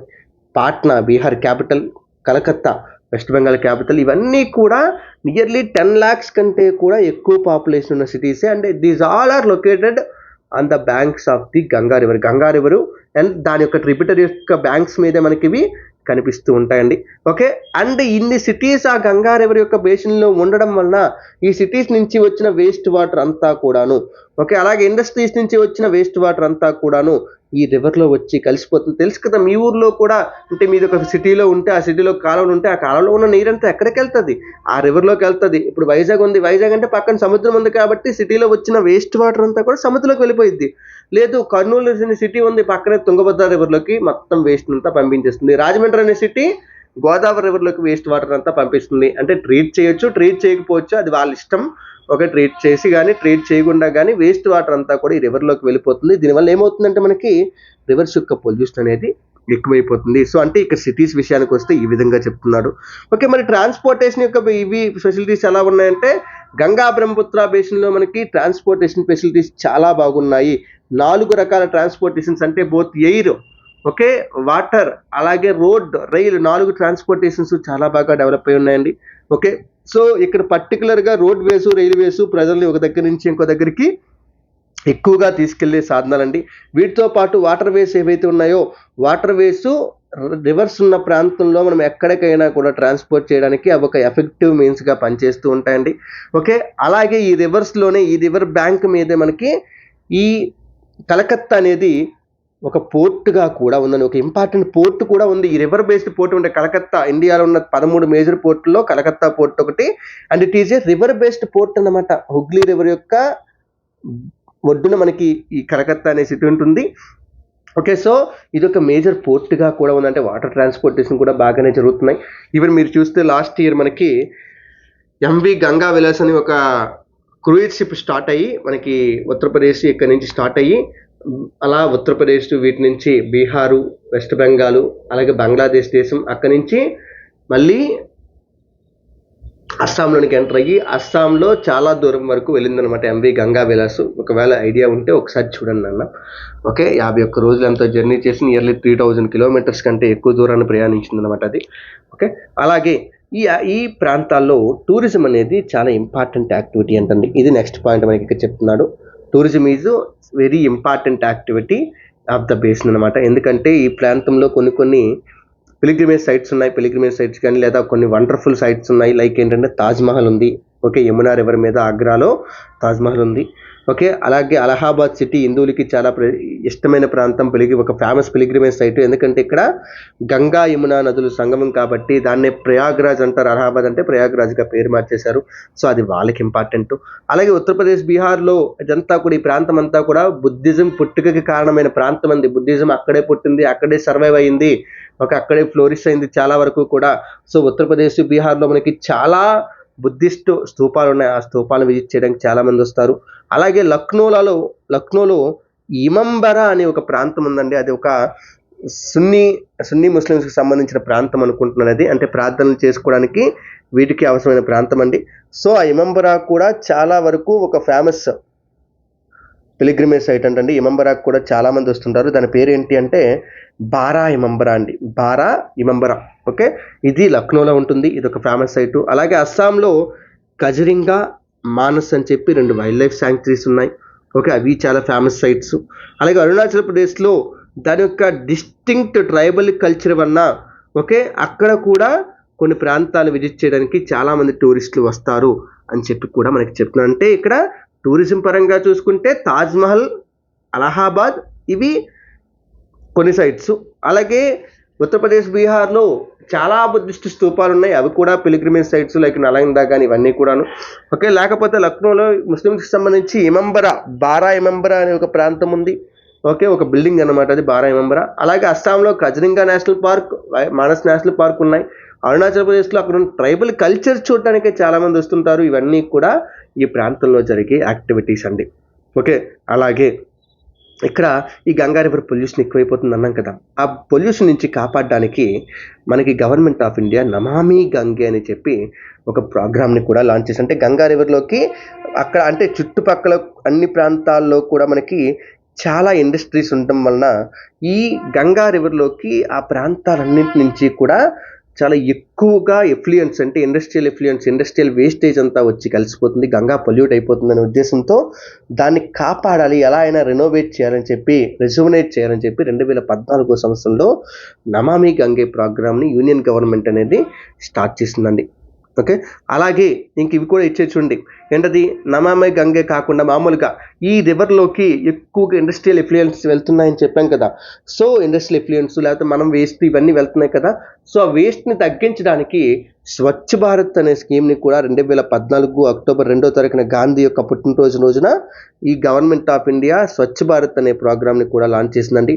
దేనికోసం అంటే అందరికీ యూనివర్సల్ శానిటేషన్ ఫెసిలిటీస్ కల్పించాలి. ఓకే, అందరికీ శానిటేషన్ ఫెసిలిటీస్ ఖచ్చితంగా ఉండాలి. అంటే మొత్తం ప్రతి ఇంటికి కూడా బాత్రూమ్స్ ఇవన్నీ కూడా ఉండాలి. ఓకే, అలాగే శానిటేషన్ మీద కరెక్ట్గా ప్రెజర్ పెట్టి దాన్ని ఎలాగైనా ఒక ఇంపార్టెంట్ గోల్గా అచీవ్ చేయడానికి గవర్నమెంట్ ట్రై చేస్తూ ఉంది. ఓకే, ఇదంతా కూడా ఈ గంగా బేసిన్ గురించి వీళ్ళు చెప్దామనుకున్న విషయాలండి. ఓకే, ఫైనల్గా అంటే గంగా బేసిన్ గురించి కొన్ని పాయింట్లు మనం నోట్ చేసుకున్నాం. అక్కడ ప్రజల జీవితం ఎలా ఉంటుంది. Okay, slash and burn agriculture, terrace farming ఇవన్నీ చూసామండి. ఇక్కడ లాస్ట్కి ఒక కేస్ స్టడీ ఇచ్చాడు. లేక్కి సంబంధించి ఒక కేస్ స్టడీ ఇచ్చాడు. Okay, lake A source of livelihood, అంటే ప్రజలకి ఎలా అది లైవ్లీహుడ్గా మారిందని చెప్పి ఇస్తున్నాడు. అంటే ఇక్కడ బీహార్లోని మత్వాలి మౌన్ అనే ఒక విలేజ్కి సంబంధించి ఒక స్టోరీని మనకి ఇస్తున్నామంట. ఇంకా ఏంటంటే ఆ విలేజ్లో మనకి వినోద్ అనే ఒక ఫిషర్మెన్ ఉండేవారు. ఓకే, ఆయన ఇప్పుడు చాలా హ్యాపీగా ఉన్నారు. ప్రజెంట్ అయితే చాలా హ్యాపీగా ఉన్నారు. దానికి కారణం ఏంటంటే కొంతమంది ఫిషర్మెన్లు కలిసి, అంటే వినోద్, రవీందర్, కిషోర్, రాజీవ్ ఇలా కొంతమంది కలిసి అక్కడ మనకి కనిపించే మౌన్ అనే లేక్ని, ఓకే మౌన్ అనే లేక్ని వాళ్ళు అక్కడ క్లీన్ చేయడం జరిగింది. మౌన్ అంటే ఒక ఆక్స్బౌ లేక్ అండి. ఒక ఆక్స్బౌ లేక్ అంటే ఏంటి, ఒక మియాండరింగ్ రివర్ నుంచి విడిపోయిన లేక్. దాన్ని క్లీన్ చేశారు. చాలా చందనంగా ఉండేదంట. దాన్ని క్లీన్ చేశారు. క్లీన్ చేసి వాటిలో రకరకాల వెరైటీ ఆఫ్ ఫిషెస్ని పెంచడం మొదలుపెట్టే ఆక్వా కల్చర్ని స్టార్ట్ చేశారు. ఈ ఆక్వా కల్చర్లో భాగంగా వాళ్ళకి ఆ చేపలకి ఫుడ్ ఎక్కడి నుంచో వేయాల్సిన అవసరం లేదు. లోకల్గా పెరిగే గడ్డి, సీవీడ్ లేకపోతే వాటర్ వీడ్ అంటాం కదా, లైక్ వలినేరియా, హైడ్రిల్లా అనేవి ఏంటి అంటే మనకి వాటర్లో పెరిగే ప్లాంట్స్ అండి. ఈ ప్లాంట్స్ అనేవి అక్కడ పెరుగుతూ ఉంటే అవే మనకి చేపలకి ఫుడ్గా పనికొచ్చేవి. వాటర్లో పెరుగుతాయి, వాటర్లో చేపలకి ఫుడ్గా పనికొచ్చేవి. అండ్ ఈ మధ్యలో లేక్ అనేది ఉండడం వలన ఆ లేక్ చుట్టూ ఉన్న ప్రాంతం అంతా కూడా చాలా ఫెర్టిలిటీగా, చాలా మంచి వాటర్ సప్లైతో ఉండేది. అందువల్ల ఆ ప్రాంతాల్లో వాళ్ళు ప్యాడీ, మెయిజ్, పల్సెస్ వీటన్నిటినీ కూడా పండించడానికి అవకాశం ఏర్పడింది. అండ్ ఆ ప్రాంతంలో పంటలు పండించడానికి వాళ్ళు బఫెల్లోని యూజ్ చేసి ల్యాండ్ని దున్నేవారంట. ల్యాండ్ని దున్నేవారు. సో ఇదంతా జరిగి వాళ్ళు చాలా సాటిస్ఫైడ్గా ఉన్నారు. ఈవెన్ ఫిష్ కూడా చాలా ఎక్కువ దొరికేవి. ఆ పక్కన ఉన్న రివర్లోంచి మనకి చాలా ఫిష్ దొరికేవి. ఆ ఫిష్ని వాళ్ళు తినడానికి సరిపోయేది, తినడానికి సరిపోగా ఇంకా మార్కెట్లో కూడా అమ్ముకునేవారంట. అందుకే మెల్లమెల్లగా వాటిని సిటీస్కి కూడా, నైబరింగ్ టౌన్స్కి కూడా సప్లై చేయడం మొదలుపెట్టారండి. అండ్ అక్కడ ఉన్న కమ్యూనిటీ అంతా కూడా నేచర్తో పాటు హార్మోనీలో బతుకుతున్నారంటే they are not disturbing the nature అనమాట. నేచర్ని డిస్టర్బ్ చేయకుండా వాళ్ళు హార్మోనీలో బతుకుతున్నారండి. అండ్ ఎప్పటి వరకు అయితే ఈ ప్రాంతంలోనికి టౌన్స్లోంచి పొల్యూటెంట్స్ రావో అప్పటి వరకు కూడా వాళ్ళకి ఫ్రెష్ వాటర్ అలాగే ఉంటుంది, అక్కడ ఫిష్ కల్టివేషన్ అలాగే ఉంటుంది, ఏ ప్రాబ్లము ఉండదు. బట్ ఒక్కసారి టౌన్స్ నుంచి ఇండస్ట్రియల్ ఎఫ్లుయెన్స్ ఏవైతే ఉన్నాయో, లేకపోతే ఇండస్ట్రియల్ వేస్ట్ వాటర్ ఏదైతే ఉందో దానికి ఒకవేళ ఇక్కడికి ఒక మార్గం దొరికితే, ఈ చెరువులోకి రాగలిగే మార్గం దొరికిందంటే ఇంకా అక్కడి నుంచి పొల్యూషన్ స్టార్ట్ అవుద్ది. ఎందుకు పనికి రాకుండా పోతుంది. సో ఇక్కడ మనకి ఇవి వీళ్ళు చెప్పిన విషయాలను, అంటే మళ్ళీ ఒకసారి చెప్తున్నాను చూడండి. మనం ఈ లెసన్ అంతా కూడా క్లియర్గా ఏ విషయాలు చెప్పుకున్నామంటే, క్లియర్గా ఫస్ట్ లెసన్ స్టార్ట్ చేసుకుంది ప్రపంచంలో అన్ని ప్రాంతాల్లో ప్రజలు ఒకలా ఉండరు, వాళ్ళ యొక్క లైఫ్ కూడా ఒకలా ఉండదు. దీని గురించి చెప్పడానికి ట్రై చేసాం ఫస్ట్ వన్. అయితే అందులో భాగంగా మనం ఫస్ట్ ఎక్స్ప్లెయిన్ చేసింది ఏంటంటే లైఫ్ ఇన్ ద అమెజాన్ బేసిన్లో మనకి లైఫ్ అనేది ఎలా ఉంటుంది అని చెప్పడానికి ట్రై చేసాం. అమెజాన్ బేసిన్లో లైఫ్ గురించి కొన్ని పాయింట్లు మనం డిస్కస్ చేసుకున్నాం. అమెజాన్ బేసిన్ ఎక్కడుంది అంటే దాని యొక్క లొకేషన్ ఏంటి, ఫస్ట్ అమెజాన్ బేసిన్ యొక్క లొకేషన్ ఏంటి, అమెజాన్ బేసిన్ యొక్క లొకేషన్ చెప్పిన తర్వాత అమెజాన్ బేసిన్ అనేది ఏ కంట్రీస్ గుండా కూడా మనకి స్ప్రెడ్ అయ్యి ఉంది, వీటి గురించి మాట్లాడడం. తర్వాత అమెజాన్ బేసిన్లో క్లైమేట్ ఎలా ఉంటుందని మాట్లాడడం. అలాగే అమెజాన్ బేసిన్లో ఉన్న క్లైమేట్ బట్టి అక్కడ పెరిగే రెయిన్ ఫారెస్ట్, ఈక్వటోరియల్ రెయిన్ ఫారెస్ట్లు లేకపోతే ఎవర్ గ్రీన్ రెయిన్ ఫారెస్ట్ల గురించి, డెన్స్ కెనాపో గురించి మాట్లాడాం. అక్కడ పెరుగుతున్న ఫ్లోరా అండ్ ఫౌనా గురించి మాట్లాడాం. అలాగే అక్కడ పెరుగుతున్న ప్రజలు ఎలా ఉంటారు, ప్రజల గురించి, పీపుల్ గురించి కూడా డిస్కస్ చేసామంటే పీపుల్ ఏ ఫుడ్ తింటారు, ఇవన్నీ మాట్లాడామండి. పీపుల్ చేసే అగ్రికల్చర్, అదే స్లాష్ అండ్ బర్న్ అగ్రికల్చర్ గురించి మాట్లాడాం. తర్వాత we move to the Ganga Brahmaputra basin. Second topic మనకి గంగా బ్రహ్మపుత్ర బేసిన్ గురించి మాట్లాడాం. ఈ గంగా బ్రహ్మపుత్ర బేసిన్లోకి వచ్చేటప్పటికి గంగా బ్రహ్మపుత్ర బేసిన్లో కూడా సేమ్ దాని యొక్క లొకేషన్ ఎక్కడుంది, ఆ బ్రహ్మపుత్ర బేసిన్ యొక్క, అదే గంగా బ్రహ్మపుత్ర బేసిన్ యొక్క లొకేషన్ ఎక్కడుంది, వాటిలో కొన్ని మేజర్ రివర్స్ ఏంటి, అవి ఏ స్టేట్స్ నుంచి పాస్ అవుతున్నాయి, వీటన్నింటి గురించి కూడా చూసామండి. అలాగే ఈ ప్రాంతాల్లో కూడా సేమ్ ఇక్కడ టోపోగ్రఫీ ఎలా ఉంది, అంటే ల్యాండ్ అనేది ప్లెయిన్గా ఉందా, ప్లాట్యూస్గా ఉందా, లేకపోతే మౌంటైన్స్తో ఉందా, లేకపోతే అక్కడ ఎన్విరాన్మెంట్ ఎలా ఉంది, వీటన్నింటి గురించి కూడా చూసాం. ఎన్విరాన్మెంట్లోనే మనకి అక్కడ ప్లాంట్స్ ఎలాంటివి పెరుగుతాయి, అలాగే వైల్డ్ లైఫ్ జంతువులు, రైనోసార్స్ కానీ ఇలాంటి వాటి గురించి చూసాం. అలాగే డాల్ఫిన్స్ గురించి కూడా చూసాం. సుసు అని చెప్పి ఒక డాల్ఫిన్ గురించి కూడా చూసాం. అలాగే ఇక్కడ ప్రాంతాల్లో ప్రజల గురించి, పీపుల్ గురించి మెయిన్గా మాట్లాడాలి కాబట్టి పీపుల్కి సంబంధించి ఇంకా కొంచెం ఎక్కువ లైఫే చూసామండి. పీపుల్ అసలు ఎలా బతుకుతారు, వాళ్ళు ఏ పని చేసుకుంటూ ఉంటారు, ఇదంతా కూడా చూసామండి. లైక్ అంటే పీపుల్స్కి సంబంధించి అక్కడ టౌన్స్ ఏమున్నాయో చూసాం. అక్కడ ట్రాన్స్పోర్టేషన్ సిస్టమ్స్ ఏమున్నాయో చూసాం. అక్కడ పిలిగ్రిమేజ్ సైట్స్ కానీ లేకపోతే టూరిస్ట్ విజిటింగ్ పాయింట్స్ ఏవైనా ఉన్నాయా ఇవన్నీ కూడా చూసాము. Okay, like Manas national park, Kaziranga national park, అలాగే ఇమంబరా అని చెప్పి లక్నోలో ఉంటుందని చెప్పాము. అక్కడక్కడ కొన్ని చిన్న చిన్న విషయాల గురించి, అంటే స్వచ్ఛ భారత్ అనే పాయింట్ టచ్ చేసాము, నమామి గంగే ప్రోగ్రామ్ గురించి టచ్ చేసాం. So we have received a much knowledge when compared to the any other lesson in this topic. ఈ టాపిక్లో మిగతా లెసన్స్ చాలా వరకు మనకి ఫిజికల్ జాగ్రఫీకి సంబంధించినవి, అంటే చాలా వరకు కాన్సెప్ట్, క్లైమేట్కి సంబంధించిన కాన్సెప్ట్ ఒక లెసన్లో, ఓకే, జియోమార్ఫాలజీకి సంబంధించిన కాన్సెప్ట్ ఒక లెసన్లో, అంటే ల్యాండ్ ఫార్మ్స్కి సంబంధించి, వాటర్కి సంబంధించి, ఓషన్కి సంబంధించి కాన్సెప్ట్ ఒక లెసన్లో చదువుకున్నాం. బట్ ఇది ఎక్కువగా హ్యూమన్ జాగ్రఫీ మీద ఫోకస్ చేస్తూ Indian geography, human geography, world జాగ్రఫీలో కొన్ని విషయాలు మనకి చెప్పడానికి ట్రై చేసింది. సో ఇది మన టాపిక్ అండి ఇవాళ. సో క్లియర్గా అర్థమైంది అనుకుంటున్నాను. ఓకే, దీన్ని యూటిలైజ్ చేసుకోండి, క్లియర్గా చదవండి. Okay, thank you. That's it for today. Have a great day. Bye bye.